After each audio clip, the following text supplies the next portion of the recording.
And welcome in to the Wednesday edition of Robby and Rexrode. I'm Joe Rexrode. Robby Stanley has taken ill, unfortunately. Apparently that happened last night at the Nashville Predators' rousing comeback. The Predators were making an incredible comeback, and Robby was doing the opposite of making a comeback at Bridgestone Arena. So Robby's out today. I thought Paul Kuharski might be coming in.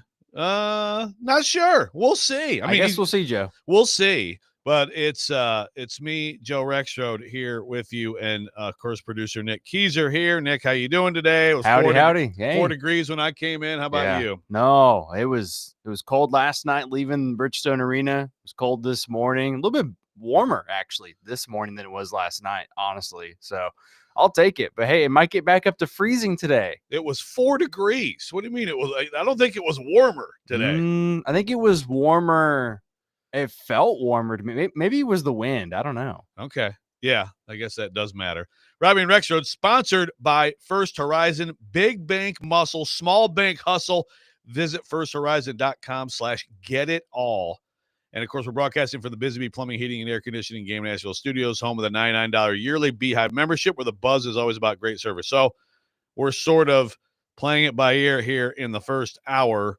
Again, I'm texting Kuharski. I don't know. I mean, I know he needs his beauty sleep. He will be in. This is his day to come in on a normal day, at least for, the 8 o'clock hour. He's getting all those Brinker questions ready. Yeah, that's right. Yes. Yeah. And we will get into that later for sure. We got the Titans with, different sorts of press conferences today, introducing the new GM, but then also Chad Brinker in a non-audio video presser, and just really interesting, and some might say weird stuff there with the Titans. But let's start with those Preds, Nick, because they did make history last night.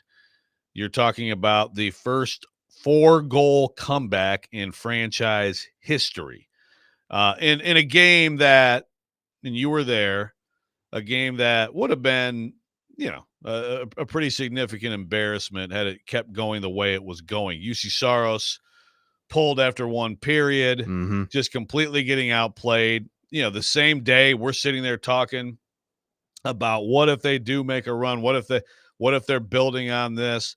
What if, they can actually get themselves a little bit into, back in the land of the living before the Four Nations break here, and they're just getting absolutely pummeled by the Sharks.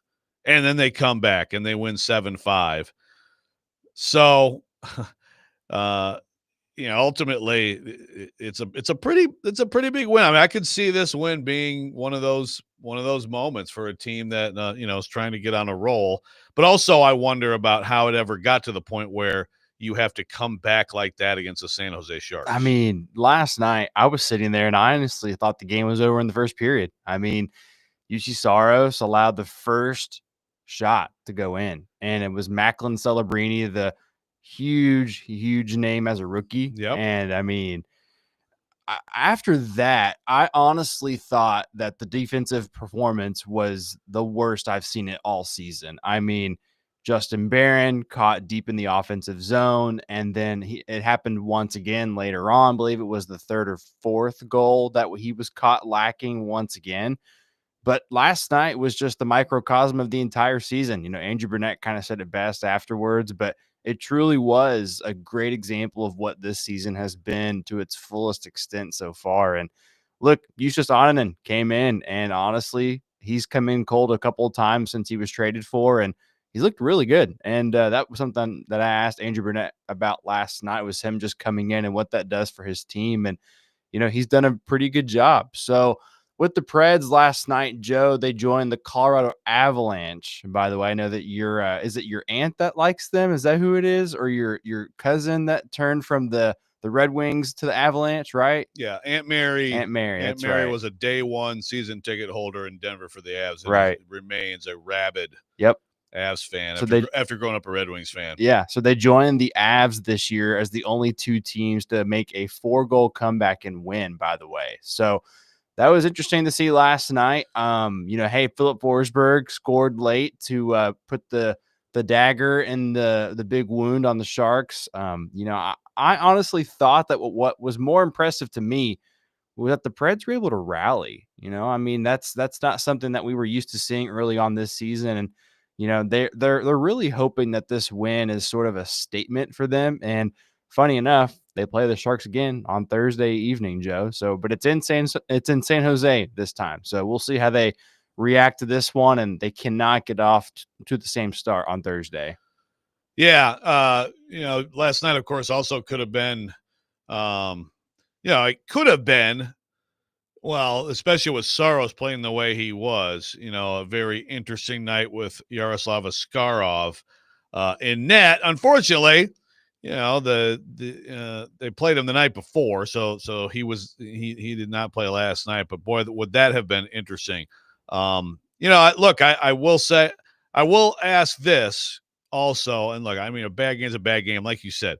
There was some terrible defense in there that had a lot to do with the issues, but Saros. I mean, if they're gonna really make this run, I mean, Saros he's going to have to be at his absolute best. He's going to have to be great. And I'd say a couple of those last night, man, you got to stop those pucks. Again, I know it's one night, but where do you think he is right now? I mean, that's tough. I think he's still the same goalie that we're used to, but I don't think he got too much help last night, albeit I think you're exactly right. This is not the same version of him that we're used to. I don't know. I think a lot of last night came down to the positioning that I felt like that the Sharks were, having over the Preds. And, I thought that maybe in the first period, Saros just was kind of, hey, I'm kind of getting used to this again after allowing that first ugly goal, honestly, because Justin Barron, like I said earlier, just was caught deep, and then it was an odd man rush, deep pass from Cody Ceci. So look, I think what the Preds lacked last night was protection, plain and simple. And when you don't do that, you're going to leave your goalie hanging out to dry. I mean, look, Mikhail Granlund scored last night on a one-timer. I mean, it was just a great shot by him. But I think for UC Saros, that might be one that he wants back. That's a guy that he can read. That's a guy he's probably used to. But on the power play last night, the Sharks looked pretty good. I mean, and then Nashville had a couple of their chances as well. But I think for Saros' sake, Joe, he has to find his form. He has to find his confidence.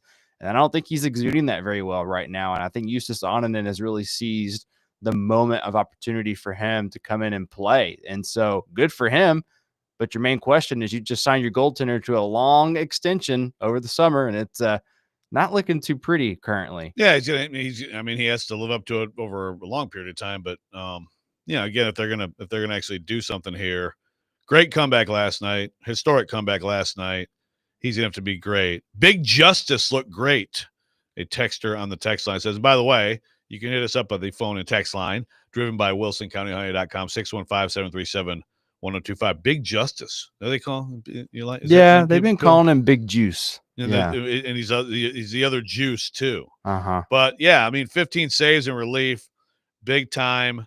Again, I mean, you got Novak gets a goal there. Svechkov gets you a goal. I really thought that line was one of the Preds' best last night, honestly. Which is a welcome development. Marchessault, of course, the Yossi play with O'Reilly was fantastic, and Yossi gets the one-timer to go. Barron, like you said, I mean, there's some. He scored, but he scored. It was very questionable. It's looking a little rough on the Barron front as well for the Preds. But again, like I'm getting texts from friends that are just disgusted last night who are at the at the game, and then all of a sudden it's like, oh my God, this is incredible. I mean, it's a night like that. You never know. A night like that could be something. But this is where what you do from here is you go out and you beat that team soundly, right? Like that's what you should do. And this schedule, as we detailed yesterday, ahead for the Preds, a ton of opportunity. I mean, a ton of opportunity coming up to really try to build some momentum and really get going here for a team that now has won 4 straight games. 4 straight games. There's a shootout win in there. There's the biggest win in franchise or biggest comeback in franchise history in there. So it's getting a little bit interesting. And I understand for people who have kind of resigned themselves to please lose, let's get a great pick. These guys are not on board with that. Which should be no surprise. And look, they're still too talented to me to just continue to stay where they were. I also have my doubts that they can actually get into the playoff field. We have a caller on the phone line driven by WilsonCountyHoney.com, Bob in Antioch. Bob, how's it going? It's going great. Always going great in Antioch. I was looking at their schedule. I think they've got 36 games left to get even 99 points, which is what they had last year. They've got to go 29-7. Is that all?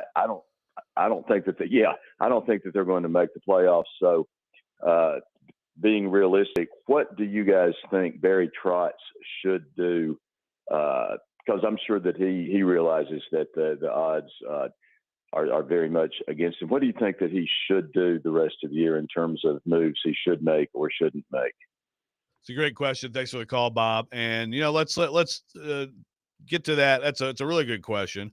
I have some thoughts on that. We'll get to that in a moment here on Robby and Rexrode, 102.5, 106.3 The Game.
When you're down 5-1, I know you got 2 quick in the second right there, but where does that belief come from that, hey, we're not out of it even though we're down that way?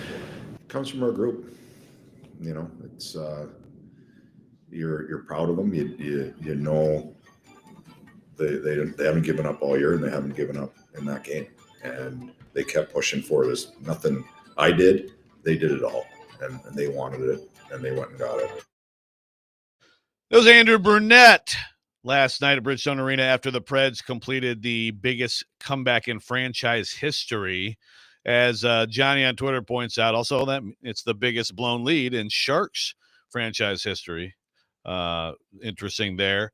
On the text line, driven by WilsonCountyHigh.com, someone unnamed, or Craig and JC says, Vingan tweeted a stat. Apparently the Preds were previously 0, 173, and 0. That's correct, yeah.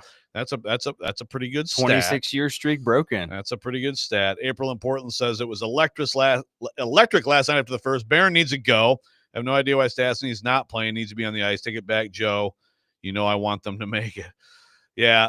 Well, I can address that for sure. Yeah, too. go ahead. Well, to answer April's question, Emma Lingen actually asked that question last night as to why Stastny wasn't dressed. And I think it's a fair question because Spencer is more than capable of making some good plays. And so Andrew Burnett went back to kind of talking about the game in Calgary, that wasn't really a good example of his play. And so they just wanted him to simply sit and watch. Sometimes that's what Andrew Burnett's done with some of his players. You know, last year, Luke Evangelista was one guy that he sat once or twice and said, hey, just watch from afar. Let's get you settled. And, you know, remember too, Stastny's been out for a long time. So they're really giving him some time to get acclimated as well. Yeah. So that's what he had to say last night to us, at least once he was asked. It is great to have that as an answer because, you know, we saw a lot of promise from him, of course, last year. You know, he's gone through a lot of stuff, but it's good to at least have that as an answer. Probably sooner rather than later would be preferred.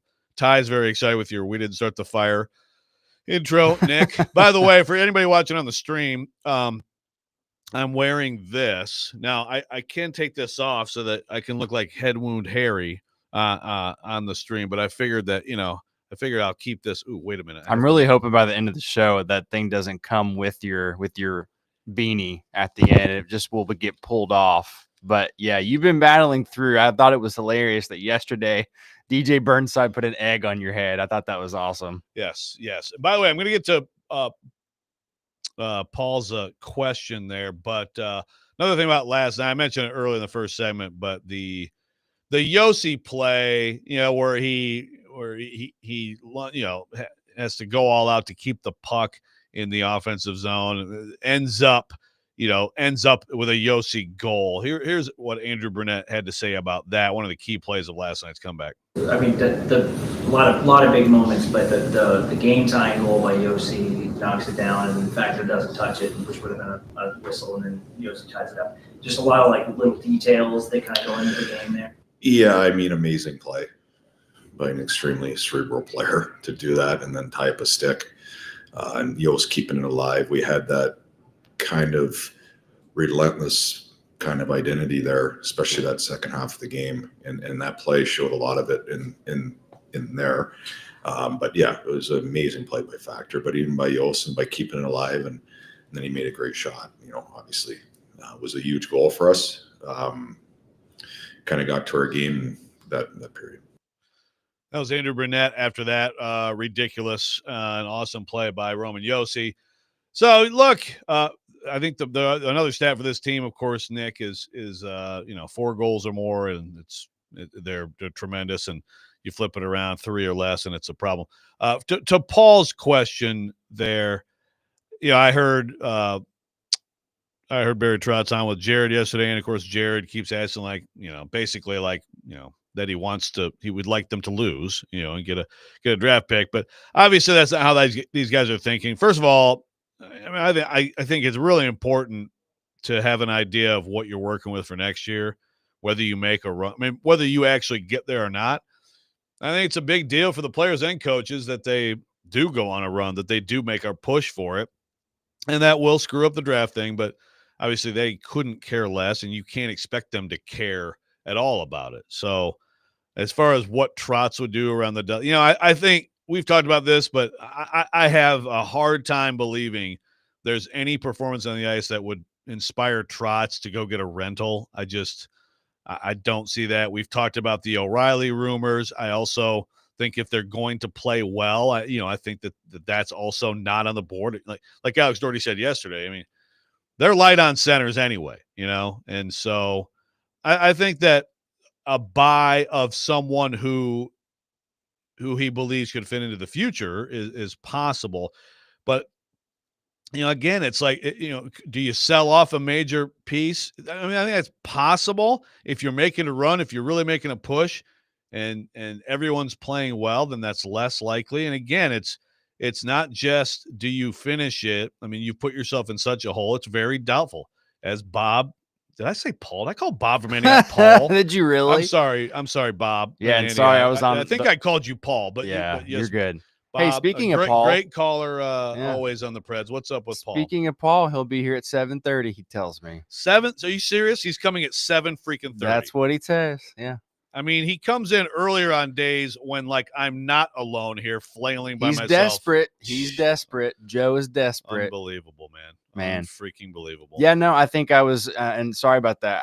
I know that you were trying to ask me more about that as well. I think for the Preds with Trotz and his approach, Joe, I think it's exactly right. I mean, I don't know what he's going to really go for here. I mean, he'd be honestly dumb to buy. I mean, that's not going to happen, I don't think. But look, Ryan O'Reilly last week, I thought about asking him about, what he had in terms of discussion with Barry Trotz. And quite frankly, he doesn't expect it to happen. I mean, in lieu of something insurmountable for Barry Trotz to get from another team, there's not going to be a trade. I mean, it's simply put as that. And I think he values Ryan, culture over results currently. And I mean, that ultimately mattered. And last night, my one-on-one was with Justin Barron. And, I asked him, was there any specific adjustment that Coach Andrew Burnett made for you guys that was very evident? And he said, honestly, there wasn't one adjustment, but all the veterans spoke up in the locker room. And so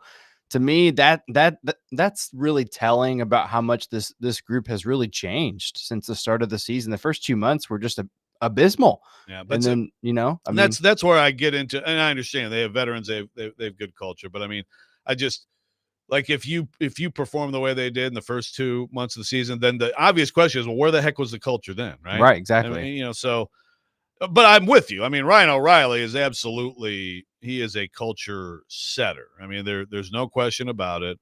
And again, it's like, yes, there are other teams that would be interested. You could fetch something, but then you're continuing to be deficient in your area that is a problem. I mean, we've talked from the time he came here about, and Barry Trotz has talked about this, about Ryan O'Reilly kind of gradually moving down the lineup and being able to do that. And I think that's an important thing moving forward for this team. I really do. And I think he's the type of guy that whatever role you put him in, he'll go out there and break a leg figuratively. For sure. Ethan from Lawrenceburg on the text line driven by WilsonCountyHunter.com says, I just can't understand their love for Luke Shen. That is a frequent refrain.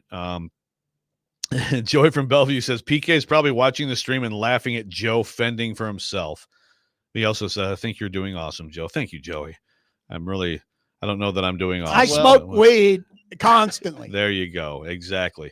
I am also, I'm getting into the YouTube chat to make sure that, people, can chime in on the YouTube chat. That's usually a very lively place too. Deagle says, damn, Robby hanging Joe out to dry this morning. And then says, what? PK is the hot substitute teacher? I don't even know what to do with that one.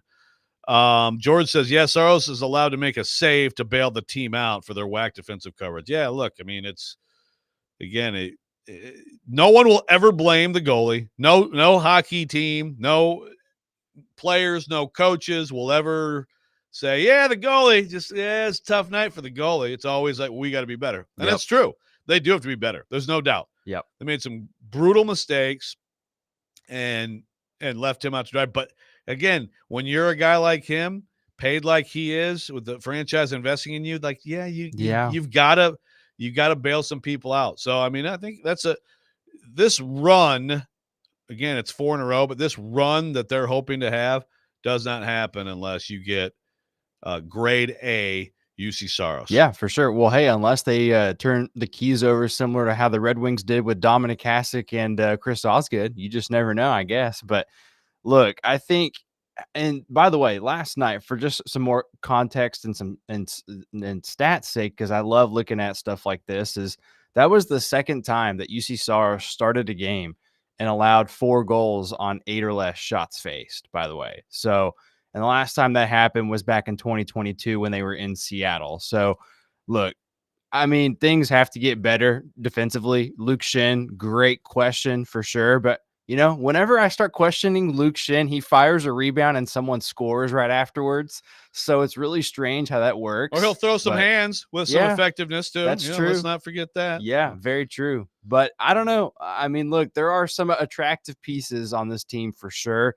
You know, Gus Nyquist is one. I know that Elliot Friedman's that talked one about. I can see. Yeah. And that one I can see. Elliot's talked about how Jeremy Lazan is a guy that teams are calling about, but Preds are saying, no, we want to keep him. So there are some pieces, but very curious as to who Barry Trotz might sell off here. And I think someone like that, that's where they go matters, right? Like a Nyquist, if he plays really well and they're rolling, then it's like, okay, well, let's not mess up the apple cart. But I do think that if it's anything short of rolling and really making a push, then I think that's a definite and I think possibility. too, and my last thought on that, if they traded Gus Nyquist and Barry Trotz would be right on his plan here, then you bring up a guy like Joachim Kimmel. Then you bring up somebody else that you like, maybe Ozzy Weisblatt as a guy that you just call up for the rest of the year. But they at least feel confident enough to where they could easily do that and not have any problems. Yeah. When we come back, I'm going to talk some Vols and Vanderbilt basketball because I'm taking over the show, and so I'm going to talk some college basketball. Thank you very much. Robby and Rexrode, 102.5, 106.3 The Game.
Welcome back in, Robby and Rexrode, 102.5, 106.3. The Game, sponsored by First Horizon, Big Bank Muscle, Small Bank Hustle. Visit firsthorizon.com/getitall. Welcome back in, and we've been talking Preds. We are going to get to the Vols. We're going to have Ben McKee from Go Vols 24/7 coming up next segment to talk a little Vols hoops. Big bounce back from them. I do want to get to a couple comments still left from the Preds on the YouTube chat here. Alex says, one, Justin Barron needs to be fired into the sun. That trade was awful last night. Was a good example of why. Also, not to mention, there's no reason if you're a good team on paper to have to make that large of a comeback against San Jose. That first period was absolutely pathetic, and that's true. You shouldn't have to be in that situation. It's like in one night, the Titans, like in one night, the Preds basically did like the Ohio State postseason where it's like, well, this is rock bottom. Getting blown out at home by the Sharks when everybody had a little bit of hope that you're going to start to do something, you tell everybody, nope, we actually suck, and we're going to get blown out at home by the Sharks. And then that turns into the biggest comeback in franchise history. So all of a sudden, it's 4 in a row. So I hear you. They do deserve discredit for the first period. You also have to give them the credit for the comeback because there are teams that aren't going to make that comeback, even against the Sharks. Yeah, when your team allows 3 goals in 15 minutes, and that's pretty pathetic, I would say. Absolutely. So I am going to talk a little college hoops. It's beautiful. Vols, let me get to so I'm doing something new this year at the Athletic, which first of all, it's way more work than I realized. I totally, like when I signed up, I was like, oh yeah, that sounds fun. Let's do that. Doing the weekly brackets, being the bracketologist or bracketometrist or bracketenterologist, whatever you want to call it. Yet another shameless plug from Joe Rexrode. There you go for the Athletic. But this week, you've got, the Vols, to me, have fallen. They have fallen to a 2 seed. The loss to Vanderbilt, which was a tremendous game, great win for Vanderbilt. Right now, I think Tennessee, Alabama, Iowa State are really in a battle in terms of for a 1 seed. And, I think Auburn and Duke are 2 teams that are right now, like they're fighting for the number 1 overall seed. Auburn and Duke are. You look at their resumes, they're ridiculous. Tennessee plays at Auburn Saturday night. I will be there in Auburn and really looking forward to that. I don't think Auburn's going to have Janai Broome, but they continue to roll without him. But Tennessee dropping to a 2 seed in my bracket, where, by the way, I have them playing 15 seed Norfolk State. Meanwhile, Vanderbilt, I have a 10 seed right now with that win over Tennessee. Now, last night, Vanderbilt, a little bit of reality for both of these teams. Vanderbilt goes to Alabama and has some runs, hangs in there, but ultimately just really can't get nearly enough stops. And when Alabama gets going, it's hard to get stops.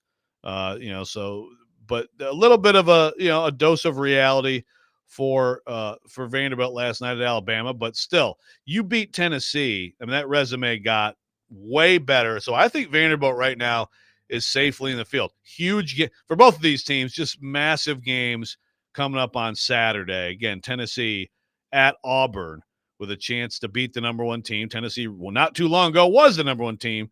And Vanderbilt hosting Kentucky.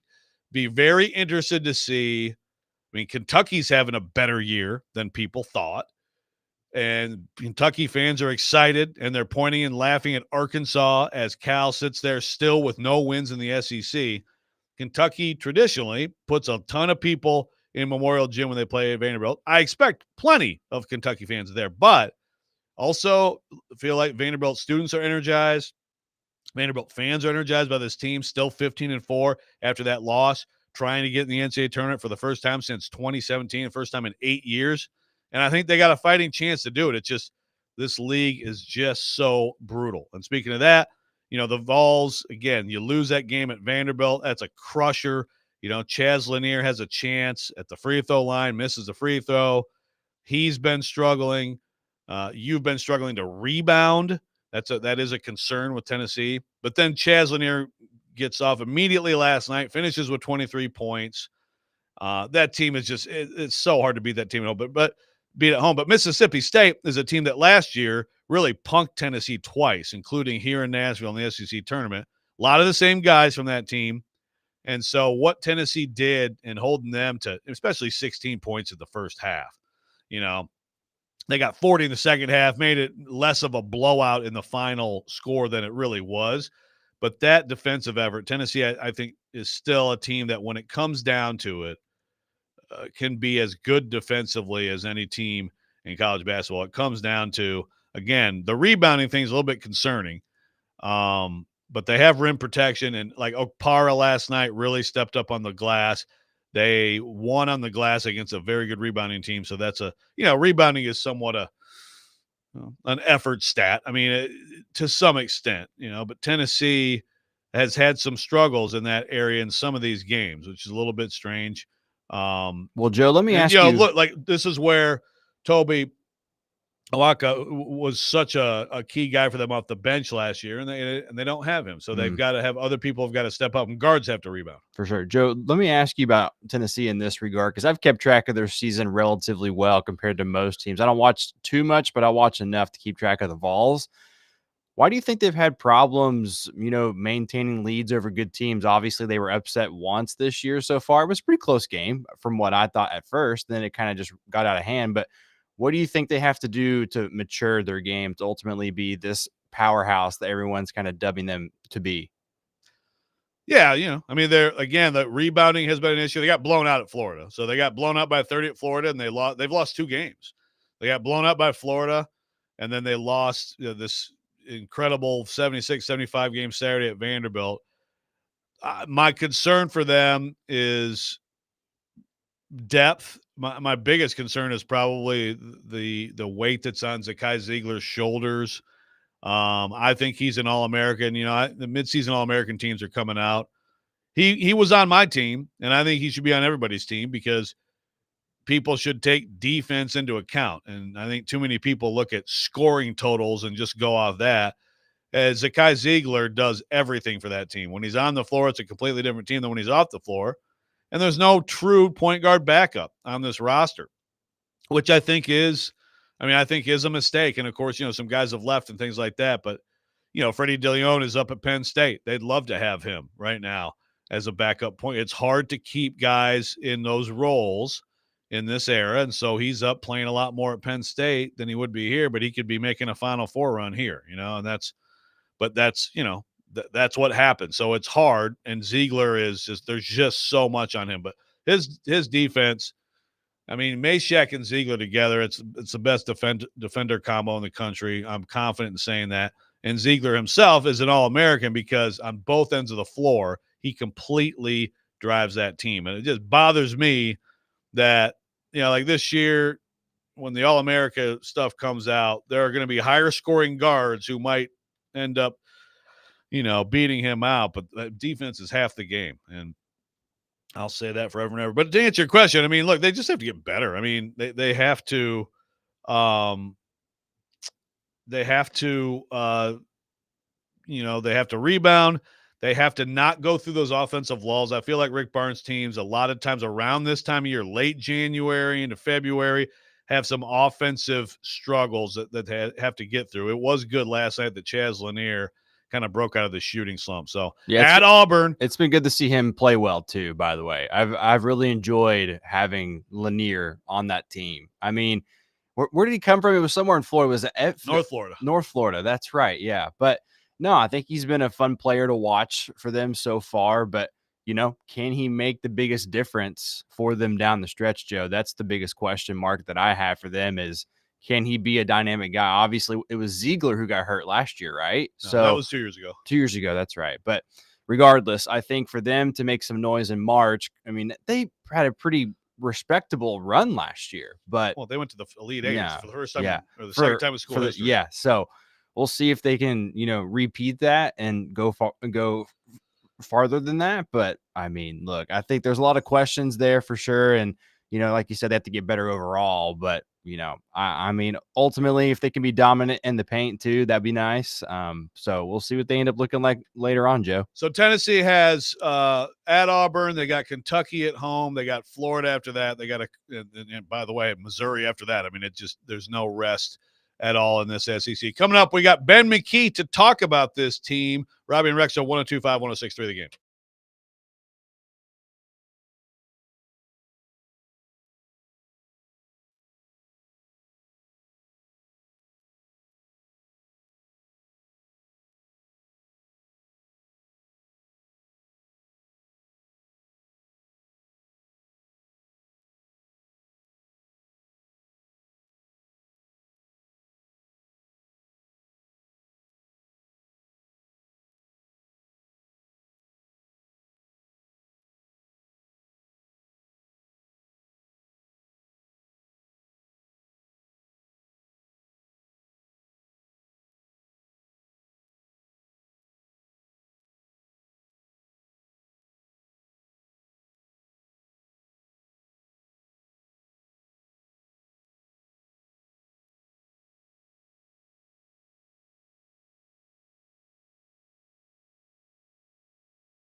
Welcome back in. Robby and Rexrode 102.5, 106.3 The Game. Robby's sick today, so I'm here running the show with Nick Keyser, Paul Kuharski coming in at some point next hour here, trying to get him to get his butt moving a little bit. But in the meantime, very happy to welcome in our next guest, friend of the show, Ben McKee, GoVols247.com, does a great job covering Tennessee. Ben, how's it going? And thanks for jumping on and throwing me a life raft. It's going well. It's going well. Happy to save you and help you anytime I can. So I appreciate you having me on. So you're up early after, but it was at least a nice early start last night. But after covering Tennessee with a big win over Mississippi State, first of all, Where do you think this team is right now, Ben? I mean, I thought Lanier having the night he did was big after what happened Saturday in Nashville. And they rebounded last night to go with – you knew they were going to just defend like crazy. Like, it was what this team can do to anybody, but I really like how they rebounded last night. How big was that as a bounce back for this team with the crazy schedule coming up? Yeah, I think it was huge. I think it was it's kind of crazy to talk about, but I think it was a must win just in regards to trying to keep pace with Auburn in the SEC. Now, I don't think that anybody will catch up to Auburn for that matter. I think it would be a big upset, even as good as the SEC is, if any team could catch up to Auburn and surpass them to win the league title this year. But if there is any sliver of hope, you had to win last night. And Tennessee is also currently in contention for a 1 seed. So in order to maintain those awards, I guess, or, achievements, I thought last night was a must win. But more importantly, you wanted to see them play better basketball because if you don't win the SEC, if you don't get a 1 seed, you can still go have a great deal of success in the tournament. And in order to have a great deal of success in the tournament, you need to be playing your best basketball by the time March rolls around, obviously. And I thought last night was a nice step. There's still a lot that Tennessee needs to improve on. Well, I don't even know that they need to improve on, just continue to make adjustments with. I think that it's a group that's learning right now because there are 3 prominent transfers in the mix. Lanier, Igor Milicic, and Felix Akpar are all playing critical roles for Tennessee. And I think they're still adjusting to Rick Barnes and his system. I think they're still adjusting to the SEC. And I thought last night the numbers for Chaz probably a little bit inflated in terms of some of the missed shots that he had in the second half, make his numbers not look bad, but he had a really, really good first half. I mean, 14 points on 4 of 7 shooting from 3, and his final numbers don't do what his first half shooting numbers, it doesn't do them justice. So I thought last night was really important in that regard because I think one of the things that this team is adjusting with is Chaz himself, just learning to play through the physicality of this league, learning to play with the little bit of space that he gets in this league. And then it was also really good to see Felix Akpar have a big night, especially on the glass, because Tennessee lacks the more physical, imposing body. Felix and Cade Phillips and Igor are more wiry than the traditional postman. So continuing to be consistent in the post and win the rebounding battle and give some offensively, I think is a critical step that Tennessee needs to take in the post. And Felix only had 9 points, but I thought last night was another good step in the right direction. And he's had 2 or 3 weeks here where he's played really good basketball. So I don't think anything was season altering last night in terms of their response, but it was a really good response with how frustrating that Vanderbilt loss was in a number of ways. Last night was much cleaner outside of a couple silly turnovers here and there. Yeah. And those 3 guys, Okpara, Milicic and Phillips, you got 24 rebounds between them. I mean, I think that's the thing. That's where at times, because of course I'm comparing this team to last year's team. Can this team be that level of team? And it's hard to you're just not replacing a Josiah Jordan James in terms of the versatility defensively, and he come out and hit a shot. There's some things you're just not replacing. But Awaka is a guy who, I was surprised that both of those guys left, and that's a guy who, of course, is the wide body rebounder they don't have. But I'm with you. I mean, Okpara, they also have rim protection with these guys, and they have the skill that Igor brings. At times I've watched them and said, this might actually end up being a better, tandem. Meanwhile, you got Ziegler, you got Meshack. Lanier is not going to be, he's not going to be a lottery pick, but he's kind of that guy who has stepped into that scoring role. A guy who I'm really interested in, and I feel like this has got to be one of the keys, and has had ups and downs, but you can certainly see the talent, is Darlington Dubar. He only played 7 minutes last night. Where do you think he is? And how, do you agree? they need like 15, 17 minutes from him and a little bit more shots from him to sort of give those other guys on the perimeter a break. Yeah, I totally agree. And, there's a lot of questions about whether or not Tennessee has the depth right now to make it throughout the season. There's concern about if Tennessee has enough depth from game to game. I've been of the mindset that it's been a little bit overblown the last couple of weeks since Cam Carr quit the team halfway through the season and JP Estrella went down with that season-ending foot surgery. Nine players is enough for an individual basketball game. I mean, if you can have a rotation of 8 or 9 in a game, I think that you can be perfectly fine in that regard. Where it becomes difficult is obviously if you suffer another injury or two that's going to require somebody to miss significant time, then the numbers become a concern at that point. But if all 9 stay healthy and are available night in and night out, then I think you're okay from a numbers standpoint. But you also need your 9 to produce, right? Like Darlington Dubar and even Bishop Boswell to a lesser extent. He's a true freshman who's still trying to learn offensively what Rick wants and just not commit the freshman turnovers. He needs to be able to go in there like he did last night and in spurts give them a minute or two here and there to allow Zakai to steal some rest on the bench before a media timeout or something.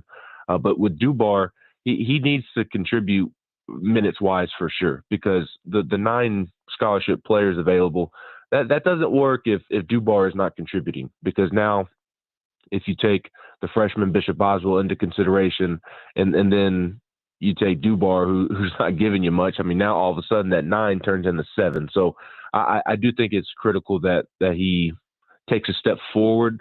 And it's been a bit of a roller coaster for him, and that's why consistency is the name of the game for Dubar. He's got to find a way to be more consistent, and I do think that his ceiling is probably higher than people realize. I mean, this was a guy that Rick Barnes would challenge him over the summer in practice, and he would respond by taking practice over, by just hitting shot after shot from the 3-point line, and you've seen glimpses of it at times during the season, but he just has not been able to get it going consistently, and they need him to. They need him to prevent the lack of defensive mistakes, and offensively, he needs to find a way to get his shot going.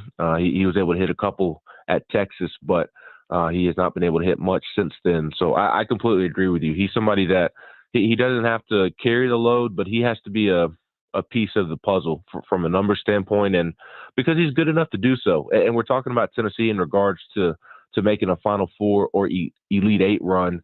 If that is going to happen, then they need Darlington Dubar to step up and produce. Yeah, and I agree with you on the overall depth. I mean, shoot, even an 8-man rotation is fine, but Right. the guy that I worry about is Ziegler, just because. I mean, like last night, 38 minutes, and I just feel like. And I feel like we saw at the end of last year. I don't know that he had the legs, at the very end. And of course, he struggled to shoot. Now, so you can go through shooting ups and downs. Everybody does, but I just wonder if his legs were a little bit, not there for him. And I wonder this year, if they can't sneak him some rest. The problem is this league too, right? It's like every single night is an absolute grind. So Ben McKee, hey, I really appreciate you coming on, and I will see you down there at Auburn Saturday night. Should be a fun one. Tennessee and Auburn on Saturday. Looking forward to seeing you, Joe. All right, thanks, Ben. Ben McKee, Go Vols 24/7 Sports. We come back. We will get into the Tennessee Titans. Paul Kuharski is apparently just racing here. He says he's at Old Hickory Boulevard, and I'm not demeaning him at all whatsoever, and I won't at all on the entire show, I promise you. We will talk Titans. Robby and Rexrode, 102.5, 106.3 The Game.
Oh, welcome into the second hour. Robby and Rexrode, 102.5, 106.3. The Game.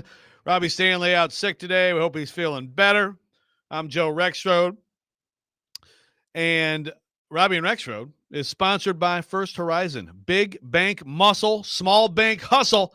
Visit firsthorizon.com/getitall. We are broadcasting today from the Busy Bee Plumbing, Heating, and Air Conditioning Game Nashville Studios, home of the $99 yearly Beehive membership, where the buzz is always about great service. And Paul Kuharski is racing in to spend the rest of the show with us, as he does on Wednesdays. Of course, technically he's here in the 8 o'clock hour on Wednesdays. A lot of times he comes in a little early. Sometimes he just comes in, like sometimes he's already here by now, just of his own accord, just for fun.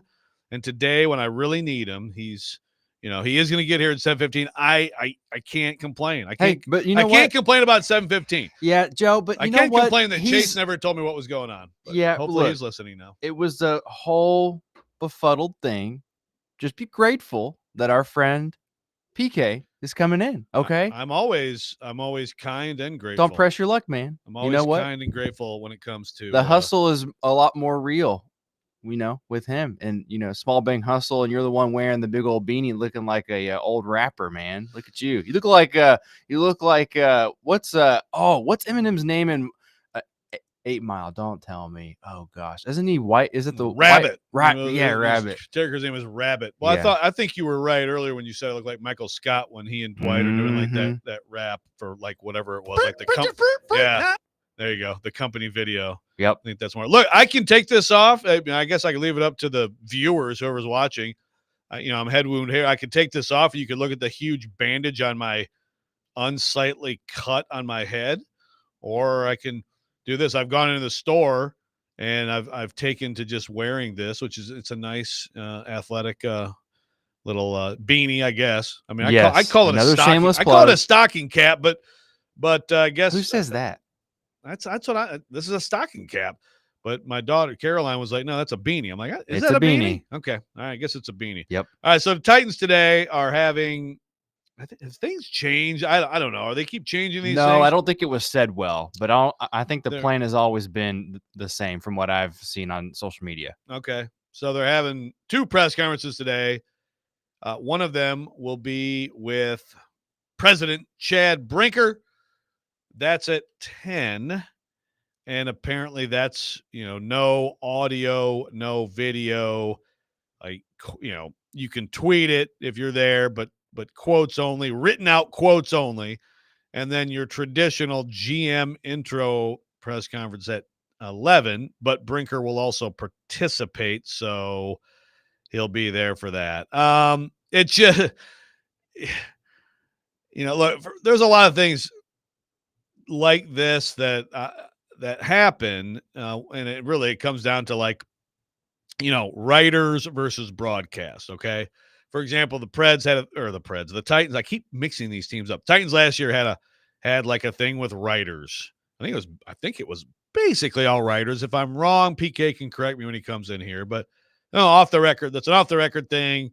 With Brinker, Carthon, and Callahan. Now that's different. That's not a quotable thing. But I'm saying, like even Vrabel, when Vrabel's early years as head coach, he would have his press conference and you'd have the cameras on and everybody asks questions. And then he'd go to the side and the writers basically, although some of the broadcasters would kind of slide over there a little bit. But I mean, it was basically for the writers. He'd have sort of a side session if you wanted to get into like deeper topics a little bit, which I really appreciated, but he ended that. I don't remember when he ended it or why. I would blame PK, but I can't say anything mean about PK today. So I won't blame PK. But point being, there are things that are like more for writers, more for broadcast. The weird thing about this though is, it's the day of introducing the GM, and it does feel to me like Brinker is sick of having some of his words used against him, and so he wants to minimize that. And that may not be the reason, but that's what it feels like. And I just think that right now, when you have this fan base, which is just upset and sick of so many things, including of course, you being the worst team in the league now, your owner, firing someone left and right, firing a new person, you're restarting the clock on this and that, and constantly being in turmoil.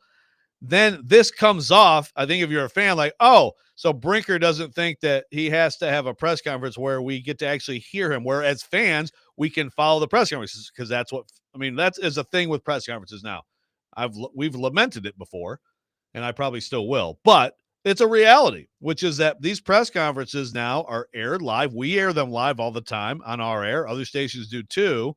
They're on the website. They're on Twitter. And fans like to watch or listen, follow along with them.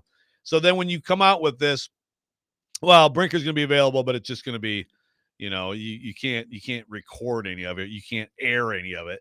I get why fans are like, what are you doing? And I just think it's strange. And it's just another thing the Titans are doing that just makes you scratch your head and wonder, like, what is the plan here? Like, what's the point of this? It's good that he's going to be available, for the Borgonzi intro presser, which will be, obviously focused on the new GM.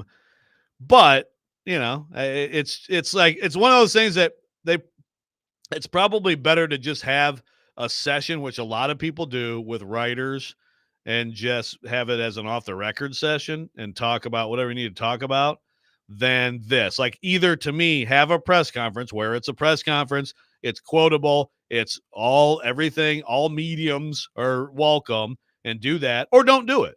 Just do the press conference with a new GM, be available for that, and that's that. Now, again, I'm sure the Titans would say back, but this is actually extra availability from Chad Brinker, and I get that. I'm just saying it looks weird, and I don't blame fans for being upset. And the thing is, I don't blame fans for being upset about just about anything at this point, because of the product that has been shoveled at them now for the last 2.5 seasons. So it will be interesting. There's obviously a lot to talk about. I'm very interested to see today, how many different ways the final say question is asked. But we will have Paul here coming in a minute. I did want to get to, I'm falling behind here on the text line driven by WilsonCountyHunting.com. Wanted to get to a few things on here real fast before Paul comes in here. People are very up. Colin, loving the college basketball talk. Thank you very much. Asking about the continuation rule. Yeah, I think continuation is being called a little bit more, Colin, by college refs, too much like the NBA, in my opinion. So, I think they need to think about that. I think they're letting a little bit too much go there. That's usually a big difference there. Texter says, is everything okay with Robby? He stopped tweeting the game and isn't here today. Robby took ill last night at the Preds game. I think he's okay. There's something going around in the family. And so, we'll check on him, but we should have him back soon. Ty asks, is this Izzo's best coaching job so far? Well, I don't know about that, man. He said he's had a lot of good coaching jobs, but obviously it's a very good team, and a surprisingly good team. Someone is sending me a picture of crunch berries. Ron on the Titans says, do you believe they're doing it this way because of Jared? Has he really gotten that far underneath their skin? I'm sure Jared thinks so. Jared likes to think that teams are terrified of him. Look, I'll say this. Like, we all air these things, and, some of the stuff they said last year, Rand, Chad, Callahan, a lot of it around the optimism, and then some of it around just the weirdness of, like, okay, who's doing what? So you got promoted, like you're his boss, all that stuff. Now, I will say that Jared takes it another step with some of these mixes he makes, which are really, some of them are fantastic. The Brady Bunch one was terrific. The toxic positivity mix. So, look, do I think it's solely him? No. Do I think that how he has addressed some of these things is a factor? Sure. I could buy that. They've had a lot of their words used against him. But again, to me, it's like, that's the job, man. That is the job. It's the NFL, and we're going to pick apart every word. And if you lose, we're really going to pick apart every word. And it just goes with the territory. I have a hard time understanding this completely. I look very much forward to Kuharski giving me his perspective on it. And we will get to that next. Robby and Rexrode, 102.5, 106.3 The Game.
Welcome back in. Robby and Rex are 102.5, 106.3 The Game. Don't forget, you can get on the conversation on the 102.5 The Game phone and text line driven by WilsonCountyHoney.com, 615-737-1025. Also, the YouTube chat is hopping today and usually gets a nice sugar rush when Paul Kuharski comes in too. A lot of lot of reaction to him. Deagle says we need to see the band. All right, fine. You know what?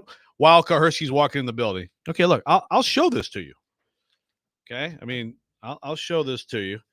I mean, here, Kuharski's walking in. Maybe Kuharski can react. He can see. Dude, don't watch your mouth. The mics are live. We're on the air right now. Yeah, you haven't heard about my accident? Okay, but so here's the look. I'm going to listen to 6 hours of basketball talk. I'm flipping to Ramon and Caleb. All right, your mic isn't on, and now like you're hijacking the show. But just tell me, do I keep it like this, showing the bandage, or do I wear this? A little bit of both. Okay, well, we're gonna keep it like this for now. Paul Kuharski is in. Apparently, Paul saying that I disrespected him, which I don't think I did. But someone texted me, by the way, and said that Stilly yesterday apparently spent at least a half hour on how the Brinker weird presser with no audio or video is all because of Jared. I'm shocked to hear that. I'm shocked to hear that he would do that. Absolutely correct. Let me tell you. Okay. I've had 2 one-on-ones with Chad Brinker on the record. One in Florida at the owners' meetings, and one at the Titans facility.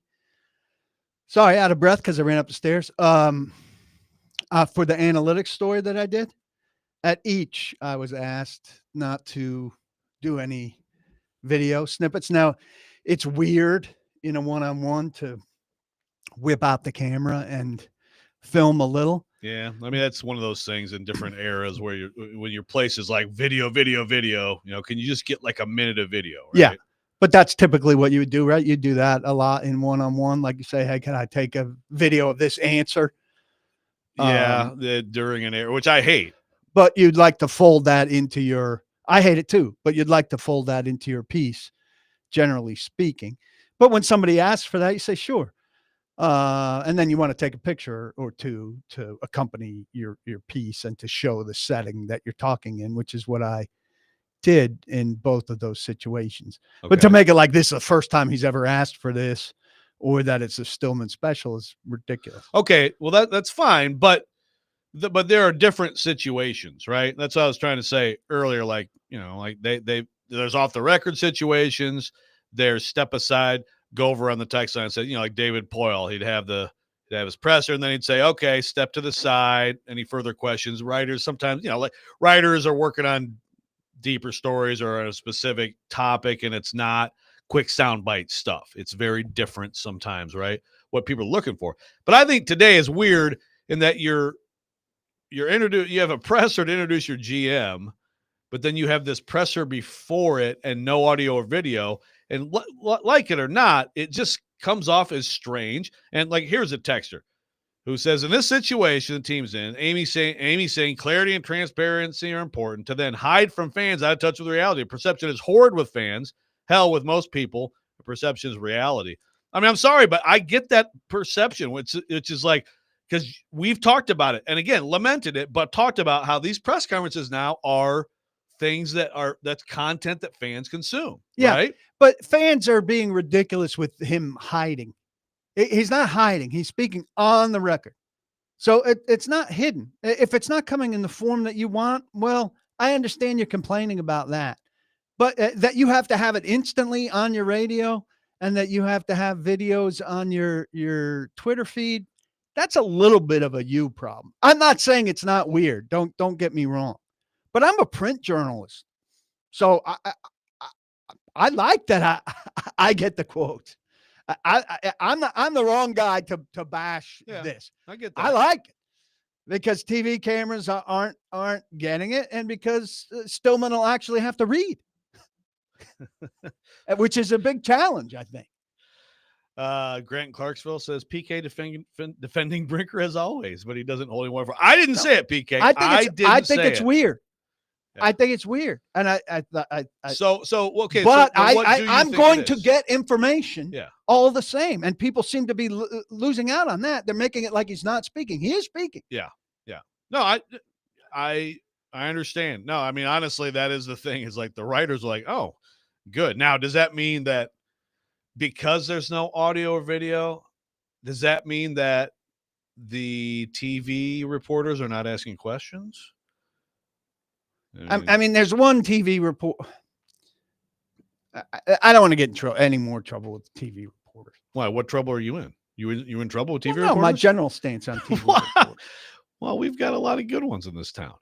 LOL, what a surprise. PK taking up for Brinker SMH. Look, I mean, to defend PK, like I hear everything you're saying, but I just look. I don't think any of the press conferences should be broadcast on the internet. Right, but that's just. And what I don't it think is, any of the though. I know that's the world. So but I can be you against change it. Yeah, but right, I know. But when you change it, it is strange to me. And again, when you have two press conferences, look, Brinker is going to answer more questions because of this and give more information because of this than he would have if they just did the one presser. But it also creates this side discussion and story that I just, like it's like the Titans.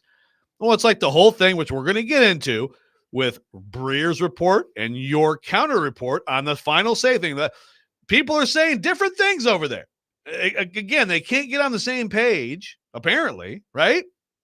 I don't know that his is coming from in the building. People have concluded that pretty this thing, and you know this. You're saying you don't know that Breer's report yeah, people's conclusions about where reporters' information come from is pretty loosey-goosey. And how often is it wrong? You do this. Sure. So the idea, I heard Jared yesterday, I was driving my kid back from baseball workout, and he was like, somebody in the building's telling Paul one thing to get out a local message, and they're telling Breer something else to get out a national message, which is sounds logical. But if you think about it, it's a simpleton conclusion. I think Breer is getting information from candidate agents, which makes sense. National people get their information predominantly from agents. I hear you. I know, no question. But if that's the case, then I'm disappointed that he wrote it. Well, I think Albert Breer's fantastic. I do too. And I talked to him last night when I was writing it and everything. But it's clear in what I shortly after I published the post, I got from like the NFL manual about this singular football executive says that guy does not have to have 53-man roster control. And so I completely buy that the Titans weren't promising that to anybody and that he doesn't have it. Right. I mean, they might say, look, you I believe he doesn't have it. Yeah, you've pretty much got it, but I'm your boss. And if I want to make a change, I can make a change. It's become kind of too much of a story. But I was talking to somebody last night and I said, it's a big story because you guys stink. Well, if you guys were good, nobody would care. But when you stink, we want accountability for who's on the hook for. But it's not just because you stink. It's because you stink, and then there's weird stuff that keeps coming with it.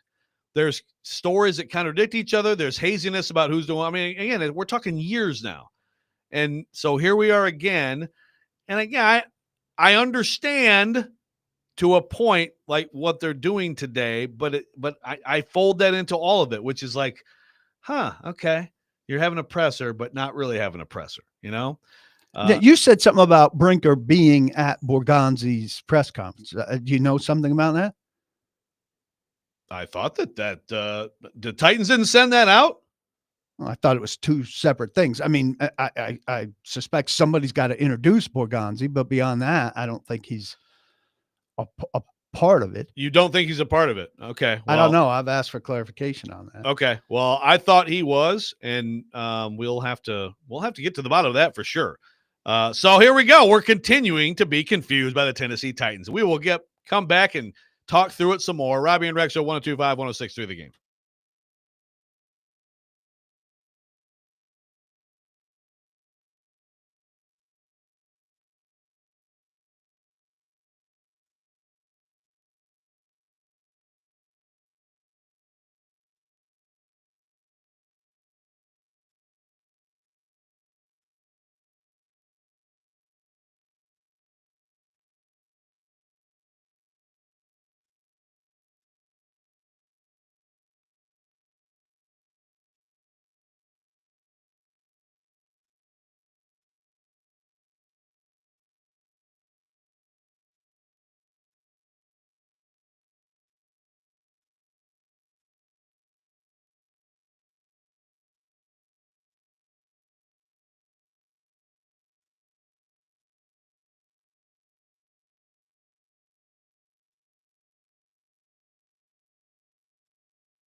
Welcome back in, Robby and Rexrode.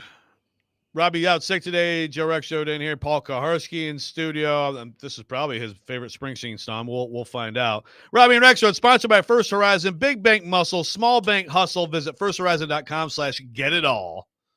PK, Glory Days? Not my favorite. No, not your favorite? Good, Shocked. Good. I'm shocked. You like Glory Days. Okay. Some Springsteen fans have an issue with that album a little bit, you know? Oh, no. Great No, album. okay. Great album. I mean, good. I'm actually impressed. Some of the hardcores are like, yeah, I don't like that Dancing in the Dark crap. Got a lot of reaction, PK, on the text line driven by WilsonCountyHunt.com. Got to get to it real fast here. A lot of the, my main complaint from Craig says, main complaint is when you don't hear his voice, you can't hear his tone, so it leaves quotes to interpretation a lot more than it normally would. I hear you, Craig. I mean, again, as writers, like there's plus and minus with things, right? Like, obviously, you like to listen to it. You like to be able to play it back, see it, all that stuff. In a lot of cases, as any writer will tell you, you get way better information and depth and things like that when someone isn't being recorded. I mean, that's... Well, I'll say this. This is something people probably don't know. And obviously, context is different because Callahan is camera-facing a ton. But anybody involved will tell you the best stuff from Callahan on a weekly basis is Friday afternoons. And Friday afternoons, he took 5 questions on camera, usually not a lot of cameras there, oftentimes no camera. So we could have iPhones out if we wanted. But after that, we'd spend, as much as 20, 25 minutes with him, no camera. Yeah. Well, again, the Vrabel used to do those. Best stuff of the week. Yeah. No, so I think that's good context. That is. It's good context for people who don't know. And it does matter. It doesn't change my opinion that this is weird. Kyle says, good Lord, Paul, we all know that he's speaking, but he's absolutely hiding in one regard.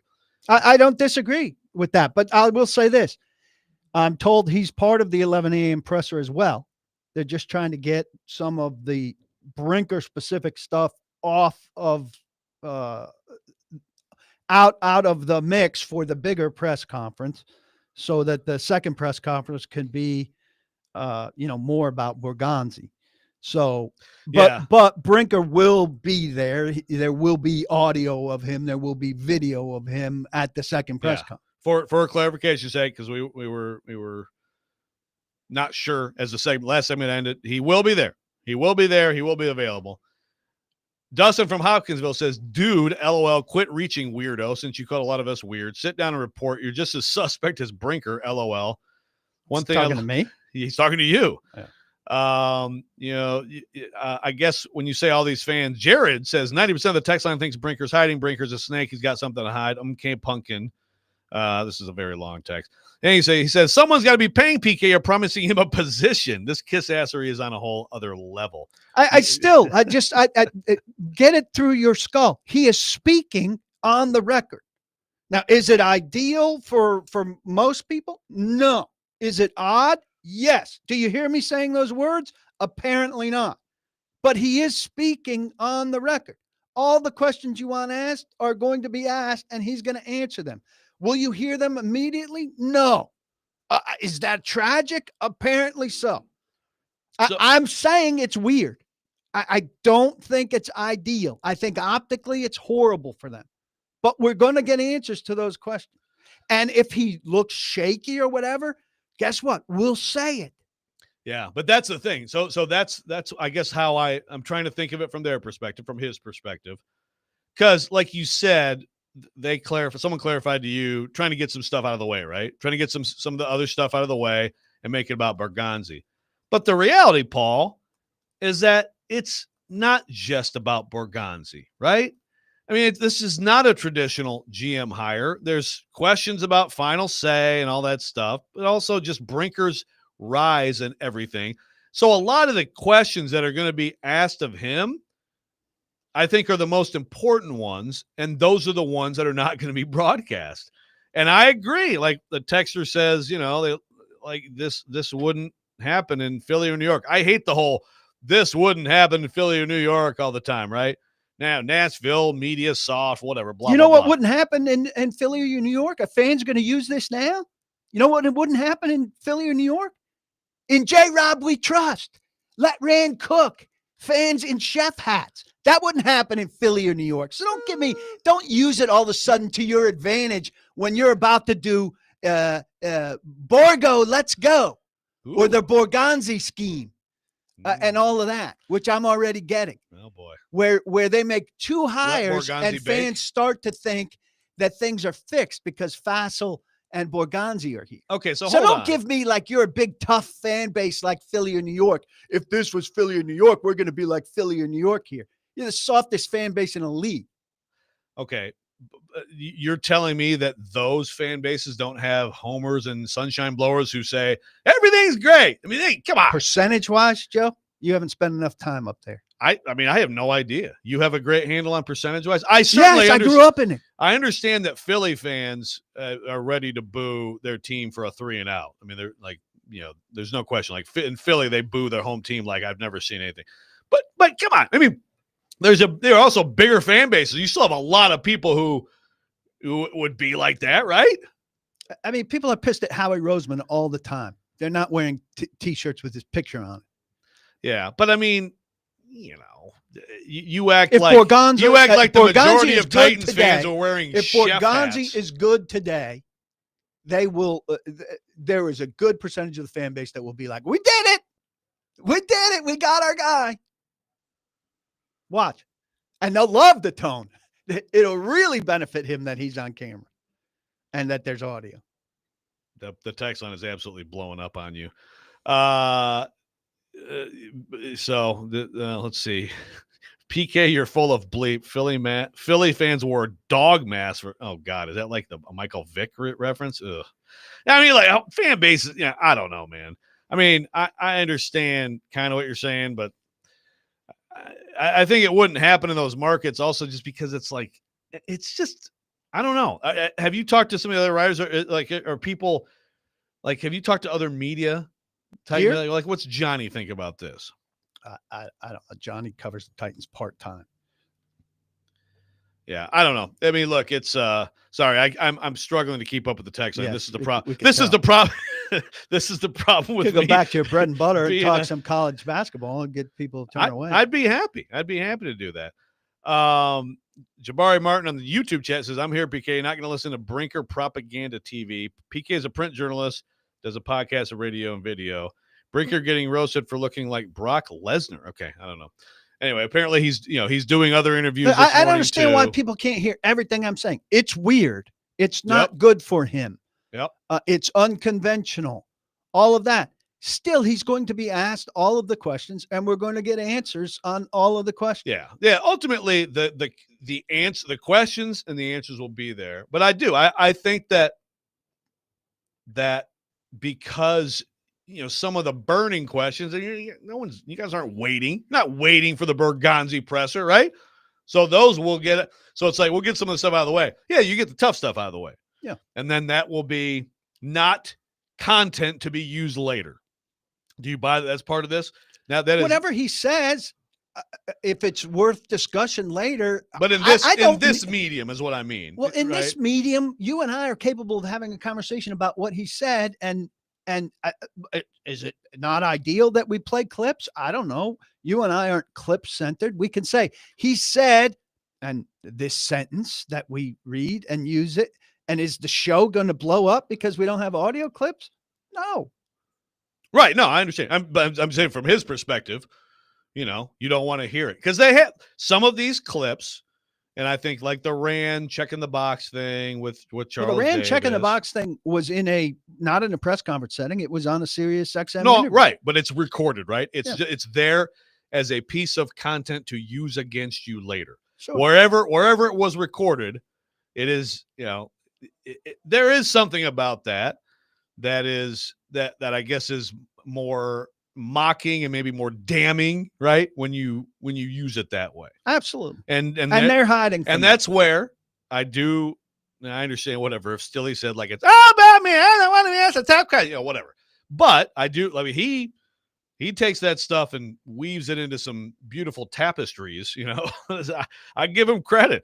I mean, the Brady Bunch song "Toxic Positivity," Mitch, is pretty mix was pretty great. You got to give Ian credit too. So I think I don't dismiss that those usages are influencing this. I think they're hiding from all of that to a degree. I mean, it pops up on Twitter just as much, resurfacing, Sure. repurposing, Right. all of that. I'll be sure. I'm going to ask him that. I mean, he's going to be asked that. Why are you doing this? Why won't you be on camera? And the fans won't be able to hear his response. It's very sad. They will, because I get to type it out and put it on Twitter. If the fans are unwilling to read that, guess who that's on? You should secretly record it like Antonio Brown in the Steelers locker room that one time, and then put it on the dark web or something. Be a real renegade. How's your access to the dark web? I don't know. I think sometimes it just pops up on Twitter. All right, we come back. Someone is going to rant about something. Robby and Rexrode, 102.5, 106.3 The Game.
Sometimes he wakes up on the wrong side of the bed.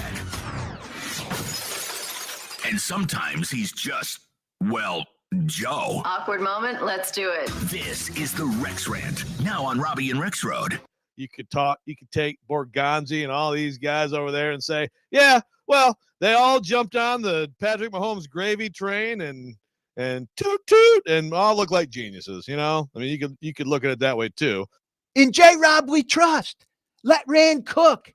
Fans in chef hats. That wouldn't happen in Philly or New York. So don't use it all of a sudden to your advantage when you're about to do Borgo, let's go. Ooh. Or the Borgonzi scheme and all of that, which I'm already getting. Quick work there by Nick Keyser.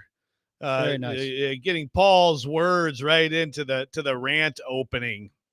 Well done. That was like my imitation of Positive PK's voice in the negative. That was an impressive impression of what people think I sound like. Of Positive PK. Yeah, maybe we need Positive PK. Yeah, he's not coming here. He'll be on the pod. We might. Yeah. Well, we've had him on here. Yeah, but he's not coming anymore. Okay. Oh, really? He's done. Oh, yeah. I'm declaring. You are keeping Positive PK from us. My goodness. Listen, I went on the text line, and it's not easy, okay? They are attacking you. This is like these are all Jared drones. The pitchfork, the people with all the people in the Everyone must say the same thing. Everyone must have the exact same feeling. It's unbelievable how you would stand out. Let's send you away to the gulag. Yes. Because you might have an opinion other than us and be a print journalist. It's like you're Frankenstein. But Maddie on the text line, driven by WilsonCountyHunted.com. Again, I'm here trying to balance this out. She says, Matt, I don't know if he or she, but Maddie says, based on all these text reactions, I'm shocked we ever survived the 1940s. Somehow we got accurate information then. I trust you, PK. Get him. There you go. There's going to be it's 99 to 1. I'm sure somebody will just publish the transcript. Well, the Titans said they're sending a transcript out. No, I know. I'm sure they're sending it out. They're not sending it out to the general public. They'll send it out to us.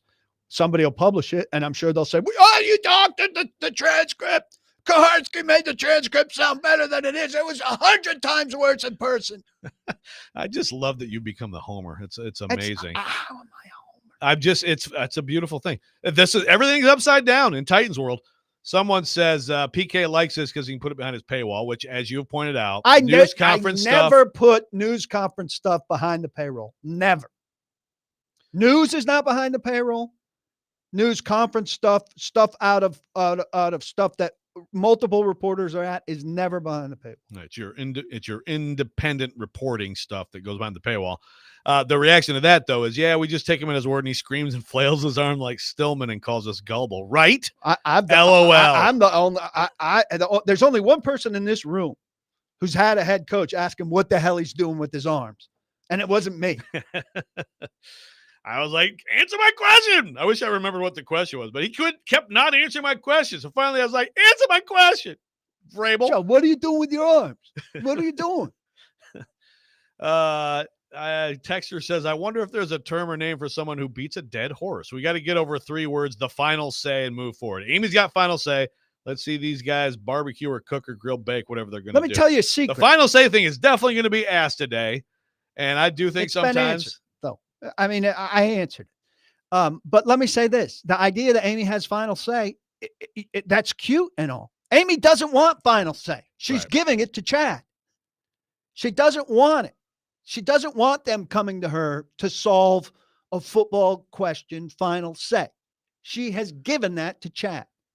So I want to get back into that from the perspective of the Breer report, which, look, I agree with you. I think Albert Breer does an excellent job. And I agree with you that a lot of these national, writers, there's a lot of, agents are often sources. But, I'm trying to understand if that's clearly not the case. And the Titans have basically, before you have reported and come back around and kind of, countered the report. But before that, the Titans also said it, right? So then I guess I'm just a little bit befuddled that he would feel comfortable writing that. Well, I think there's a lot of confusion about, and and I said about this yesterday to find out if, and because Jones, I can never remember his first name. Is it Jonathan Jones from CBS? Jonathan Jones, yeah, CBS. All right. So he reported that the league had approved this as the power job in Right. order for people to grant permission. I talked to an agent last night who said, like, it doesn't even have to be that to grant permission. But then I finally found the language. All right. So I tweeted this last night and I folded it into the story. And I got access to an important document called the Policy Manual for Member Clubs. And in this Policy Manual for Member Clubs, there's a definition of the primary football executive / general manager. I'll read it quickly if you'll let me. A primary football executive is defined as the individual who has the primary authority, not the final authority, primary authority over all personnel decisions related to the signing of free agents, the selection of players in the college draft, trades, and other related decisions, and the primary responsibility for coordinating other football activities with the head coach. Final authority regarding the composition of the 53-player roster is not a requirement of the position. Each club is permitted to have only one primary football executive. The Titans' primary football executive is Mike Borgonzi. Now, he reports to Chad Brinker.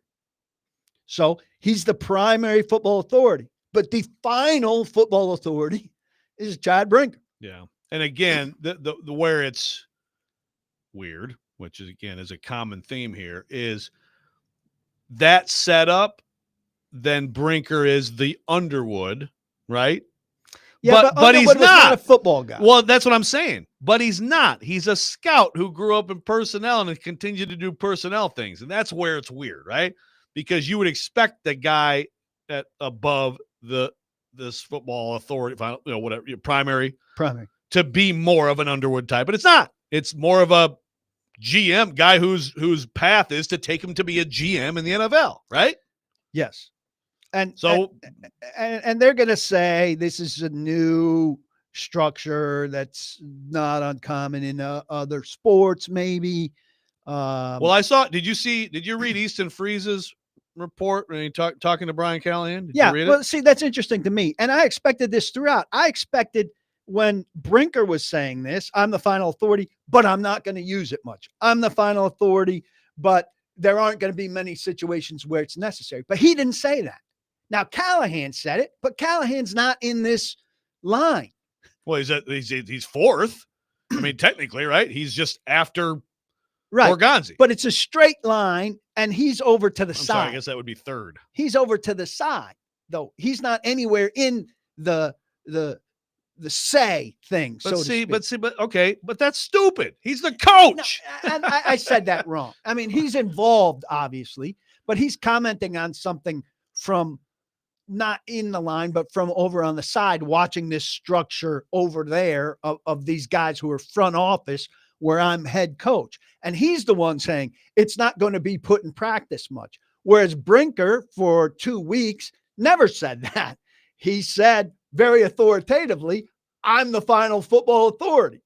And he didn't put any caveats on it. I'm not going to use it much, or it's not going to come into play much. I think we'll hear that a lot more today. But I think it was a mistake not to say it when he was saying it. He didn't soften it. And I think the reason he didn't soften it is because the way you soften it is you say it's going to be a collaboration, and they got to steer clear of the collaboration word, because for 2 years, collaboration backfired on them as their key word. They need to get in the freaking thesaurus and just come up with a different word, but it means the exact same thing. Here, I'm going to tell you what's driving me really crazy about this when we come back. Robby and Rexrode, 102.5, 106.3 The Game.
And you know what that means? It is officially PK's hour with the Robby and Rexrode program. And we've already been rolling with PK, but we got this final hour, and then he's going to head off to multiple press conferences with the Tennessee Titans. Like to remind you that Robby and Rexrode, sponsored by First Horizon, Big Bank Muscle, Small Bank Hustle. Visit firsthorizon.com/getitall. We're broadcasting for the Busy Bee Plumbing, Heating, Air Conditioning Game Nashville Studios, home of the $99 yearly Beehive membership, where the buzz is always about great service. So, PK, a lot of reaction continuing to come in here. Brian Summers asking us if we're doing the Wet Bandits cosplay, which is the Home Alone guys, but you've taken off your beanie. I call them stocking caps. You call them beanies? No. What do you call them? I call it like a wool hat. It's a stocking cap, right? Is this a stocking cap? No, stocking cap is more like what you would wear if you were robbing someone. Like that would. I don't know. I don't really have a word for it. I call it a hat. Is it a toque? Apparently, it's a beanie. A toque My if daughter you're tells from me it's Canada, a beanie. and you're not from Canada, Nick. Don't use that word. You sound like you're. You'd like to be from Canada. I'm being funny here. You sound like you're culturally appropriating. Interesting. Chili says, I don't understand this fixation with final say. If Mike Herndon writes a great article, PK uses final say and make a couple of edits, it doesn't mean Herndon isn't credited and responsible for the article. And if PK has to use his final say a lot, the Herndon will probably not last long at the site. Very interesting bringing it to writing and editing. It's not the same. It's not quite the same. We want final say because we want to know. It's more important when a team is bad. We want to know who's making the picks. Right. We want to know who's signing things. Well, how is that not important? And teams don't want us to know. So When it's this little dance that we do. When you're picking a guard at 11, we want to know who's picking the guard at 11 and who to stay gun on. And likewise, if you're laying, especially with what's coming up now, if they decide to stick and pick and they take a quarterback, if they trade back, I want to know who gets the credit for that. If it's a rousing success, organizationally, they get credit, of course, but who ultimately signed off on the mastermind move or on the move that sets them back another 5 years? Yeah, look, what's wrong with that? Like, yeah, there's nothing wrong with it, but the problem is, like, look, you may be different for me on this, but there's still a lot of stuff in the Rob era that I don't have clarity, on who did what or who said what, how much blame Vrabel gets, and that's how they want it. I think it's important to lay it out there, especially after all that's happened with this organization and all the changes and all the haziness, and it's more important for them, I think, right now to just lay it out there, make it clear, and move forward and leave it alone, right? Which I think they are doing. But again, the Breer report comes out, and you're like, well, what the heck is going on? But to your point, PK, and good reporting on your part, getting the specific language in that, the NFL language. I mean, isn't that kind of obvious already? I talked about this before, but it's like we know that there are head coaches that have that, right? So there's a primary football authority, but doesn't have final. We already know that exists in the league, right? well, sure. Yeah. I mean, Veach was the primary football authority who didn't have final say in the 53, right? Reed has it. Joel says PK's livelihood depends on running a website for Titans fans. Proceeds to call them softest fans in the league. Great marketing, PK. Hey, well, I'll let you respond to that. I won't defend you. I've got the smartest fans of the team following my site. If you want to be amongst the smartest fans, then you can handle that. There's a percentage of the fan base that is soft. And I think the smart Titans fans understand that there's truth to that. I'm sorry if it hurts your feelings. So Indy Ben on the text line driven by they get honesty at my place. Yeah. I let you defend yourself. I thought you defended yourself fine there. Indy Ben says, that Brinker did an interview somewhere else and said that, confirmed he has final say. So the question from Indy Ben is, so did he in fact lie to Borgonzi thinking he would have final say? I don't see why in the world he would take the job if he didn't get full control of the roster. Why go from a top organization as assistant GM to the worst dysfunctional team in the league and not even get full control of the roster? That is, the question of Borgonzi taking this job when I think he was pretty attractive candidate who could have had other jobs is interesting. Well, First off, there were only 3 jobs open in this cycle: Jets, Raiders, and this. If I'm not mistaken, at some point you've got to move. And this idea of going, this puzzles me. This idea of going to a bad team. Why would you go to a bad team? That's what executives need to do. You go to a bad team and you make the moves to make it a good team. Right now, that's the challenge. Yes. GMs aren't looking to, hey, you know what I'm waiting for? I'm waiting for the GM job to open at Buffalo, so I could go continue to win at Buffalo or Baltimore. You don't want and to those follow, jobs aren't open. You don't want to follow big success. You'd rather be, hey, 9-8, great job. But, and I've been with a fantastic team my whole career. Yeah. So how much stature do I get being Veach's right-hand man? I'm going to go be with Chad Brinker and see if we can't build something together. And that would really tell people that I'm doing something.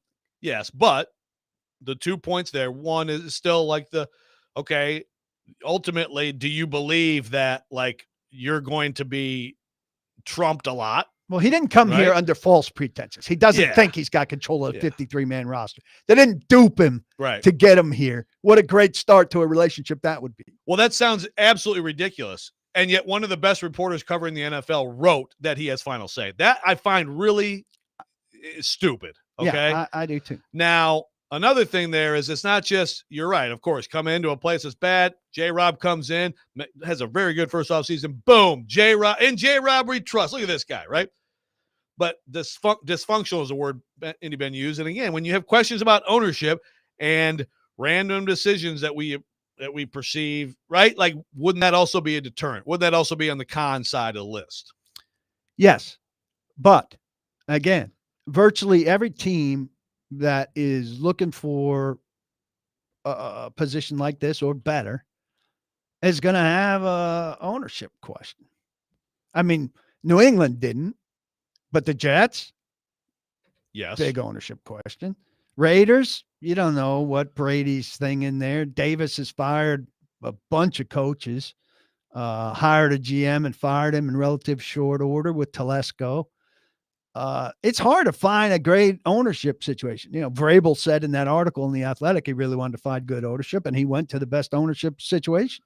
I mean, what do we think Chicago's about? got steady ownership, but they've been pretty weak. Now, maybe they found somebody in Ben Johnson, but they hired the guy without meeting him face to face. How does that sound?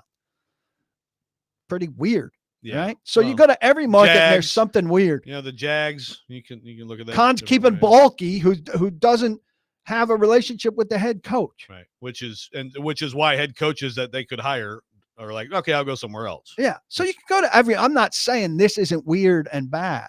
I am saying there are conversations going on in every one of these markets about their own weird and bad situation, which doesn't make, I'm not saying that softens what's going on here. This is dysfunctional and bad.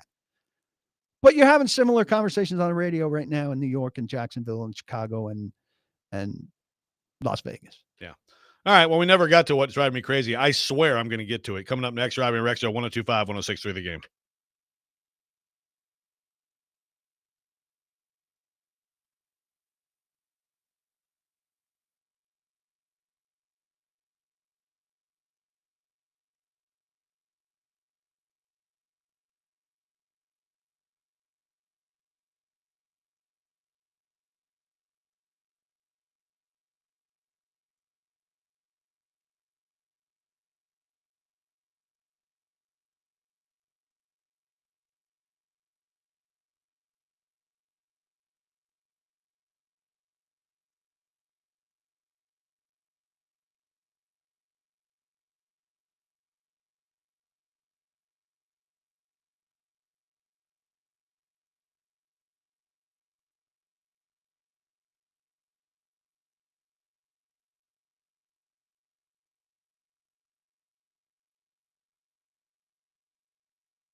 Tomorrow is your chance to participate in Preds Pick to Click. If you correctly guess a Preds player that scores a goal, who scores a goal in the Preds game tomorrow night, you win a pair of tickets to an upcoming Preds home game.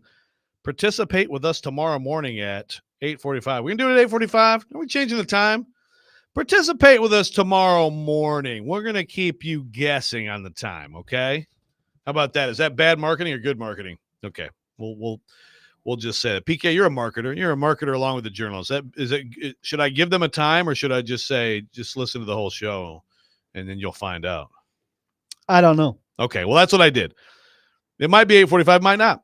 Welcome back into Robby and Rex show. Robby's sick today. Hopefully he's feeling better. PK's in before the big day at 2 big pressers. Lots of reaction coming. Here's what I'm sick of, PK. And I want us to pivot at some point during this hour. I am so sick of talking about people in suits. And you know what? It happens. It's like college football too. Like it's so much of the big story is just like, what's Greg Sankey? What kind of plan is he hatching? With the AD from Texas, Chris Del Conte or whatever. I mean, I understand these people are important, but it's like that Mike Borgonzi. Look at the way he attacks that sandwich. I tell you what. Yeah, Brinker's handicap's down to 6. This should be a really good matchup between these two on the golf course in May. I'd like to talk about football and football players at some point because actually that's why we give a crap about this. Like I don't care, you don't get that privilege in January 22nd unless your team's in the playoffs or just finished. Well, there are playoffs going on. There are draft questions to address. We can talk, we can talk free agents. We can talk draft. I'm just saying it's enough already. This franchise has made it. Have a tough time because there are press conferences today that are going to cover the rest of the week. Oh, I know. I understand that it's not going to stop. I'd just like to bitch about it for a minute. Okay. Can you indulge me? All right. Thank you.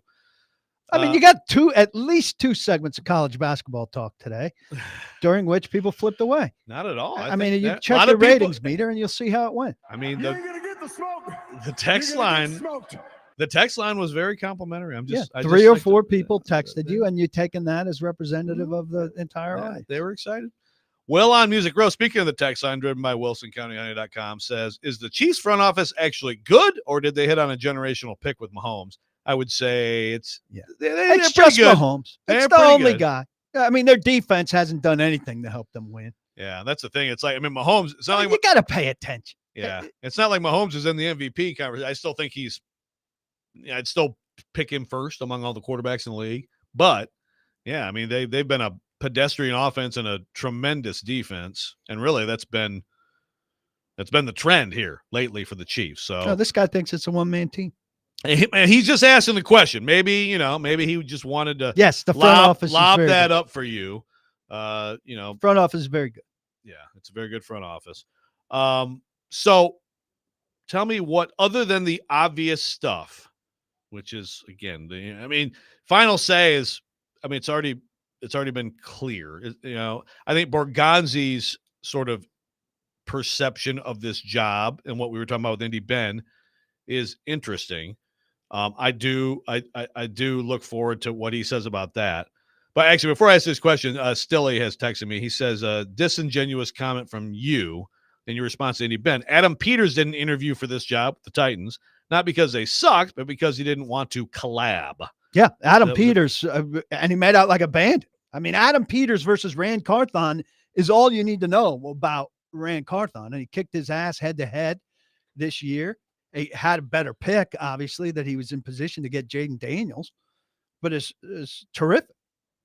Right. But his point being that, he was, I guess, scared away or not interested in this job, not because of the team, being bad. Like your point's right, but also he was just looking at the whole situation and something didn't sit right with him. Why was that not the case with a guy here? Okay, but that's one example from a year where there were a ton of jobs. This year, was there somebody that Stilly wanted to interview with this team for this post that didn't interview?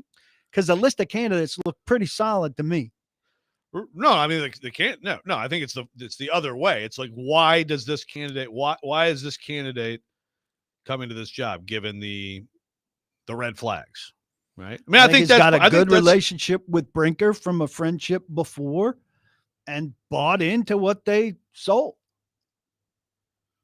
Yeah, it'll be. I mean, I think it's the same reason that Brinker, hate him as much as you want, came for what Rand sold him, which is something that would score on the skeptical side of Brinker that Rand selling. Yeah, although, but that would still qualify.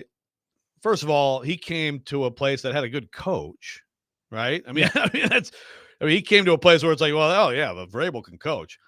He just came up here and kicked our ass a few months ago, right? I mean, like that's the difference in perception. Whereas if you're coming to this job right now, and it was a more clear promotion for Brinker, title wise, to get an assistant GM job. Yeah, this place is way more of a bleep show now than then, right? It was headed that way. We didn't realize how much it was headed that way, but now it's like it just keeps piling. It just keeps adding up and adding up. But again, I'll say this is definitely a upgrade in job. Whether here's a situation. Well, it's a huge upgrade in pay if you become a general manager from. Whatever your director, player person, whatever it is, assistant GM, it's a big financial leap. Here's a situation where I think we make too much of the final say thing, because there are only 32 of this primary football executive posts, and he got one of these primary football executive posts. Right. Yeah, sure. I mean, it's you're always going to get some level of good candidate for these jobs, just like with coaching. So bad owners, and as you've laid out, there's plenty of questionable ownership situations in the NFL. Like they're going to luck into good people at times, right? Yes. Like they're going to. But as a GM, more than a coach, you should probably look at it like you have one shot.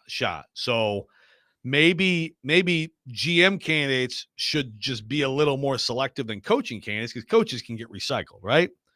GMs rarely get recycled. That's the thing. It's like, okay, Borgonzi seemed to be on a track to you're going to get one at some point. So why take this one? No, I mean, I think that's a very interesting question today for him.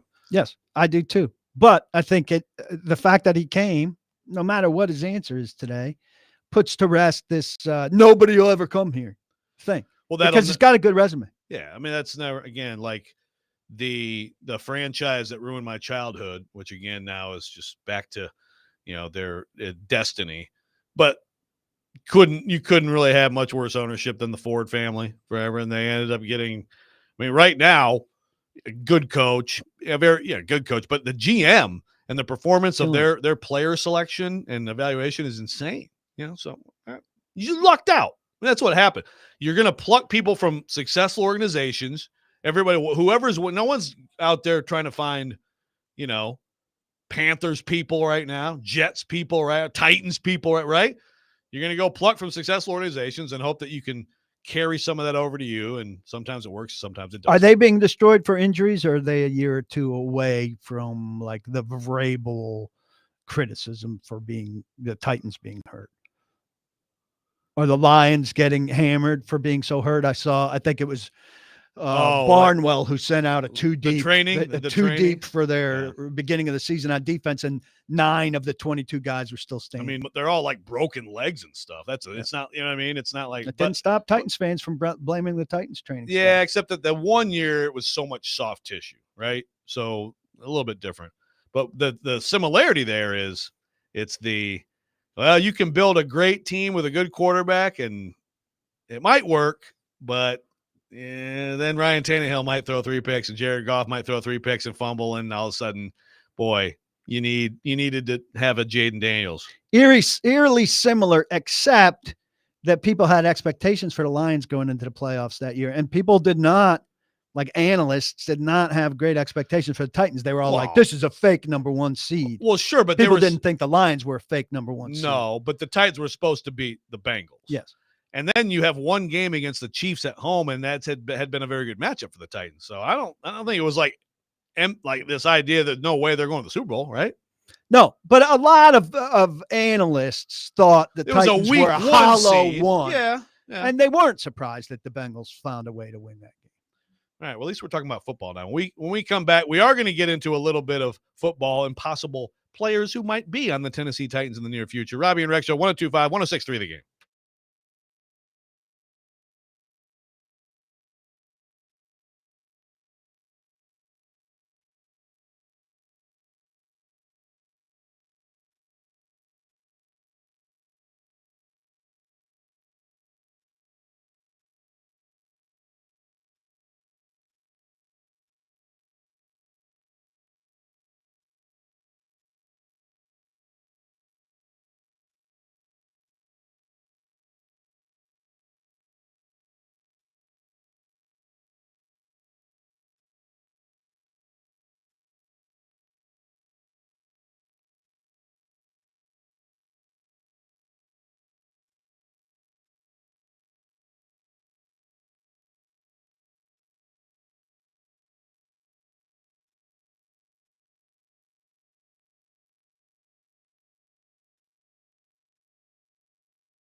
Welcome back in, Robby and Rexrode, sponsored by First Horizon, Big Bank Muscle, Small Bank Hustle.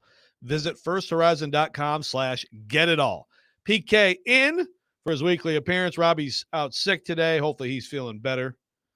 And we have a lot more reaction, as you might expect, PK, on the text line driven by WilsonCountyHoney.com. I've got a question here from Josh. If Borgonzi helped pick Mahomes, you trust him to pick the Titans' new quarterback? What have you gotten down to the bottom of? Was he the guy standing on the table? Was he the guy saying, Andy, this kid out of Texas Tech, I'm telling you, man. Remember, one of the great picks of John Robinson's tenure was your guy Blake Bedingfield.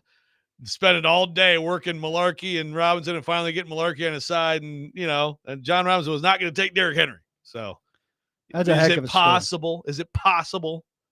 Don't know. That this is actually the mastermind behind Patrick Mahomes? Don't know. Can't say. Does it if you have a guy who's been in an organization with a quarterback like that, does that give you any sort of edge? Well, any sort of he insight? certainly has a feel for things, and he's with an organization that was smart enough to wait, be patient, not force things, not panic.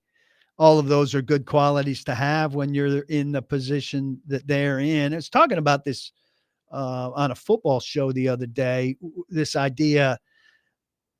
Somebody was asking, like, how could you value these top quarterbacks so differently, And I was saying, you could have a team that values Ward or Sanders at 10, that really from the beginning wants to like them, that's quarterback needy and really wants to like them. And so from the beginning is looking at everything shaded in a favorable way.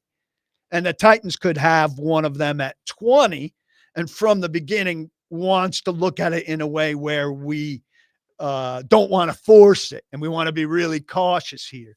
And so they wind up rounding down from 20 because of that. And the other team is rounding up from 10 because of that. And all of a sudden you become 25 spots apart, even though you don't view them that differently.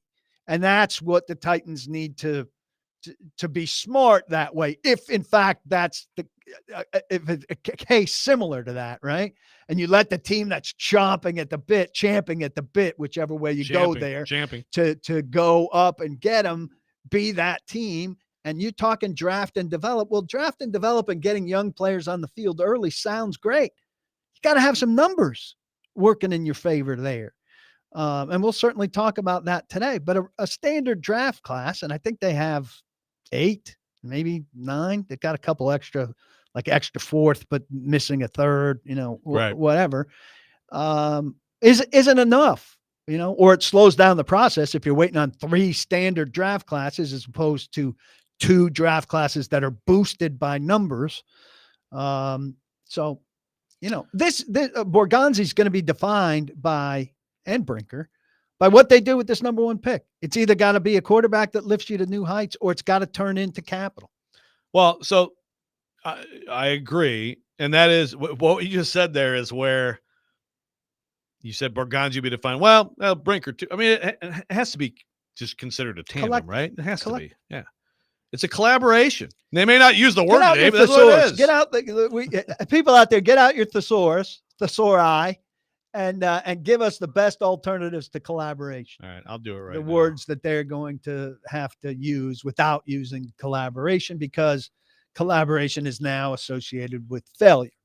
Thesaurus.com. Let's see. Association. No. It's an association. A collusion. Bad. Concert. Partnership. Alliance. Fraternization. Any of these strike alliance. you? Partnership or alliance. Okay, partnership. Yeah, I think the alliance, you can kind of, it's like the rebels against the alliance. Nick, clip this. If they use one of these words tomorrow, we will have been at the cutting edge. Is it competition? Competition. Cooperation? No. Competition. That's not going to be used. Googled. Yeah, no. Competition? Is that really a word? That's really a word, yeah. I did not know that.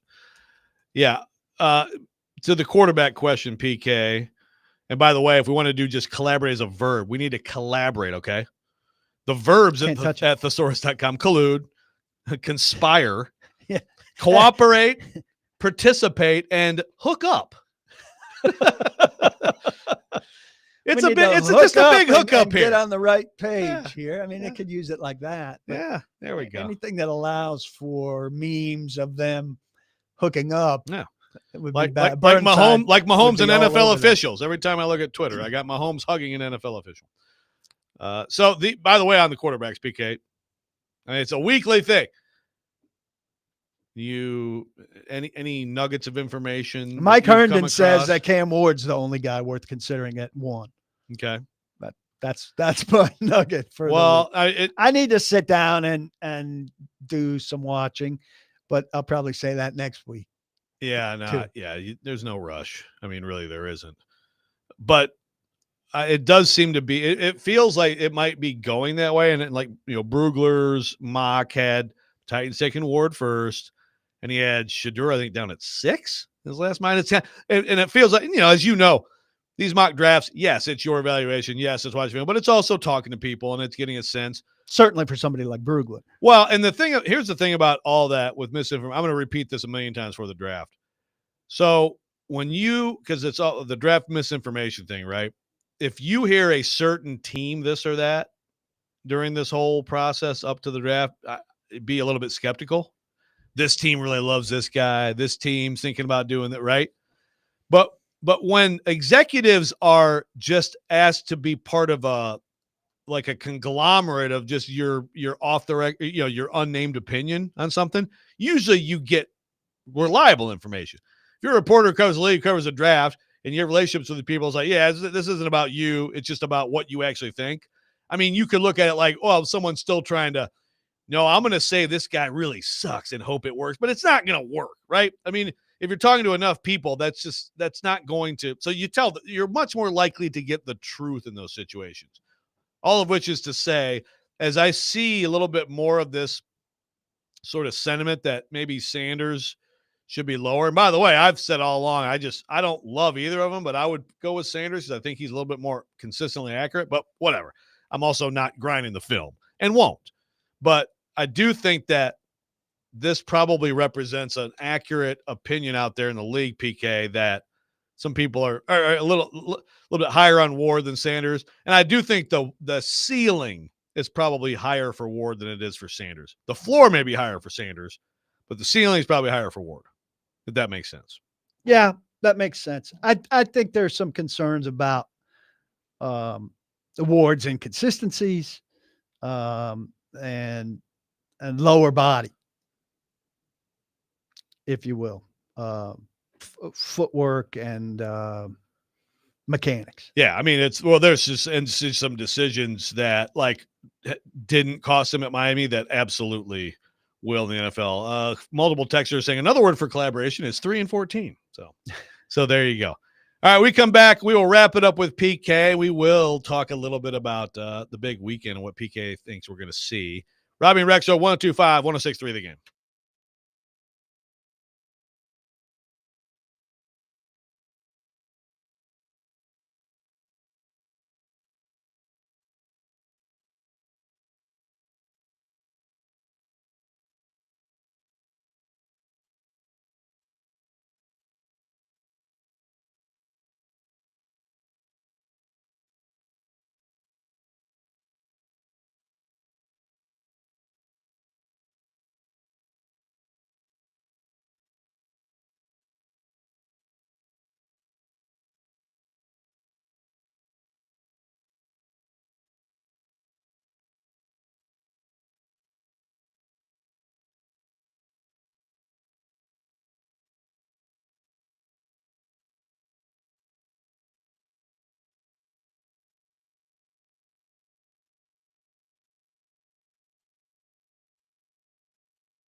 Final segment, Robby and Rexrode, 102-5-106 through the game. PK in here for one more segment. Let's just get to this right now, PK. Who have you got this weekend? And if you have any big sweeping takes from last weekend, which is usually the best weekend of football. I can't make an honest pick in Kansas City, Buffalo, because I'm rooting for Buffalo. I've got Kansas City fatigue. I really like what the Bills have done. You can separate yourself, though. I mean, I think most of the country. I think they're going to win, and I want them to win. You think the Bills will win? And I really want them to win. I've got Kansas City fatigue. I feel like it's a good breakthrough time. I really like how the Bills, despite like it looking like a lesser team this year, have overcome that stuff and played well. It's kind of a little bit of a lesson in like team over individuals to a degree. And Josh Allen is fantastic. I mean, that was a hell of a win over Baltimore, who's really good. And I've got some questions about Baltimore as a playoff team. And I think those are fair questions that should be asked. And I think people tiptoe around that for some reason. So you're talking about Lamar? Yeah. He was freaking incredible. I'm just saying. The turnovers are bad. Yeah. Well, he's not incredible when he turns the ball over like that because they don't win. The pick was bad. The fumble, a stupid snap, whatever.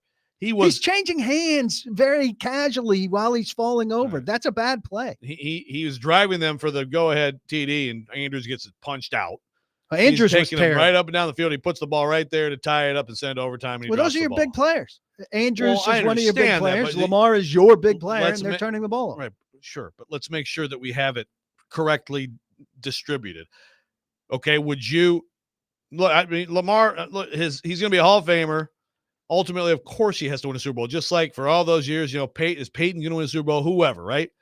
But people have wanted to take this not long ago to, I mean, even when he was up for his deal, is Lamar really that? Hell yes, I'll sign up for him all day long. Give me 10, 20 years of him as my quarterback. I'll take my chances. Maybe he won't beat Allen or Mahomes, but I didn't watch that game and think, boy, Josh Allen just way better than Lamar. Lamar made a mistake, and he was fantastic in the second half. Yeah. He was tremendous in the second half. I mean, do you not think that narrative has been blown up? I think he still makes mistakes at inopportune times in the game they need to win to keep going. I mean, last year, he makes probably the most ridiculous touchdown throw I've ever seen in a playoff game against Kansas City. Then Zay Flowers fumbles at the 1. Yeah. Well, Lamar can't get it done. Last year wasn't him. But regardless, I'm with you. I think most people want Buffalo to win. I think they will. The Eagles are probably lucky to be there. It almost should have been a Rams Commanders. The NFC's Which wild. Would have been, yeah. I don't want the hot team to win. I want the best team over 17 games to win. So Eagles, Bills. And I feel like that's Philly. I also live with a woman from Philadelphia. So I can't get caught up in Washington in my house. Yeah. I am caught up in Jaden Daniels. And you can, Caleb Williams might be great, but I'll take Jaden Daniels right now. And no questions asked. Not saying he's going to be an all-pro every year of his career, but I just think he's special. It's been terrific. Incredible. He's been terrific. And I would expect them both to be good games, semifinals, unlike, what we saw in the college football playoff, where it was disappointingly non-competitive, generally speaking. Yeah, it got good for a minute, but, Ohio State, much better team than Notre Dame. Brian Y says, if Shedeur is drafted, will PK renew his beef with Deion Sanders Jr.? Yeah, we had a big beef with we said some things about Deion on our old show, and his son, I think it was Deion Sanders Jr., called in to defend him and was nonsensical. And was he here in Nashville just happening to listen to it? I have no idea. Or somebody told him and he called in, but he was intellectually shredded. And it was spectacular. This was when his dad didn't know Kevin Byard's name. Right. Yeah. We called Kevin Byard a fan or whatever. And I'll stand by it 2,000% that Deion Sanders was a terrible TV person. No, he's very bad. No, I think it's ridiculous that the NFL insists on employing people like that who don't put effort in and study up and whatever. I think the state of studio broadcasts on all platforms is horrible. Well, I mean, Turn on Fox and they it's got like 8 guys on there, and all they do is laugh at stuff that's not fun. Yeah, it's like a sliding scale of your level of player and celebrity can buy you, more leeway in terms of your competence. Well, like, right? why is Ryan Fitzpatrick a celebrity? Who asked for that? No, but I mean, I think most of the people who are on these shows they do their work. I think he and Richard Sherman are okay. I mean, I don't hate that dynamic, but I'm with you. The Fox thing, and they started the whole yucking around with Terry Bradshaw forever ago, right? Right. It's like it is way too many voices, and it's very stale. All right, today, Titans, Brinker, Borgonzi. Beyond the obvious, all of how's it working? And even we talked about Borgonzi. Why'd you take this job? What else? What's to you the biggest question we haven't dealt with today on the show that you're interested in asking, having asked, having answered?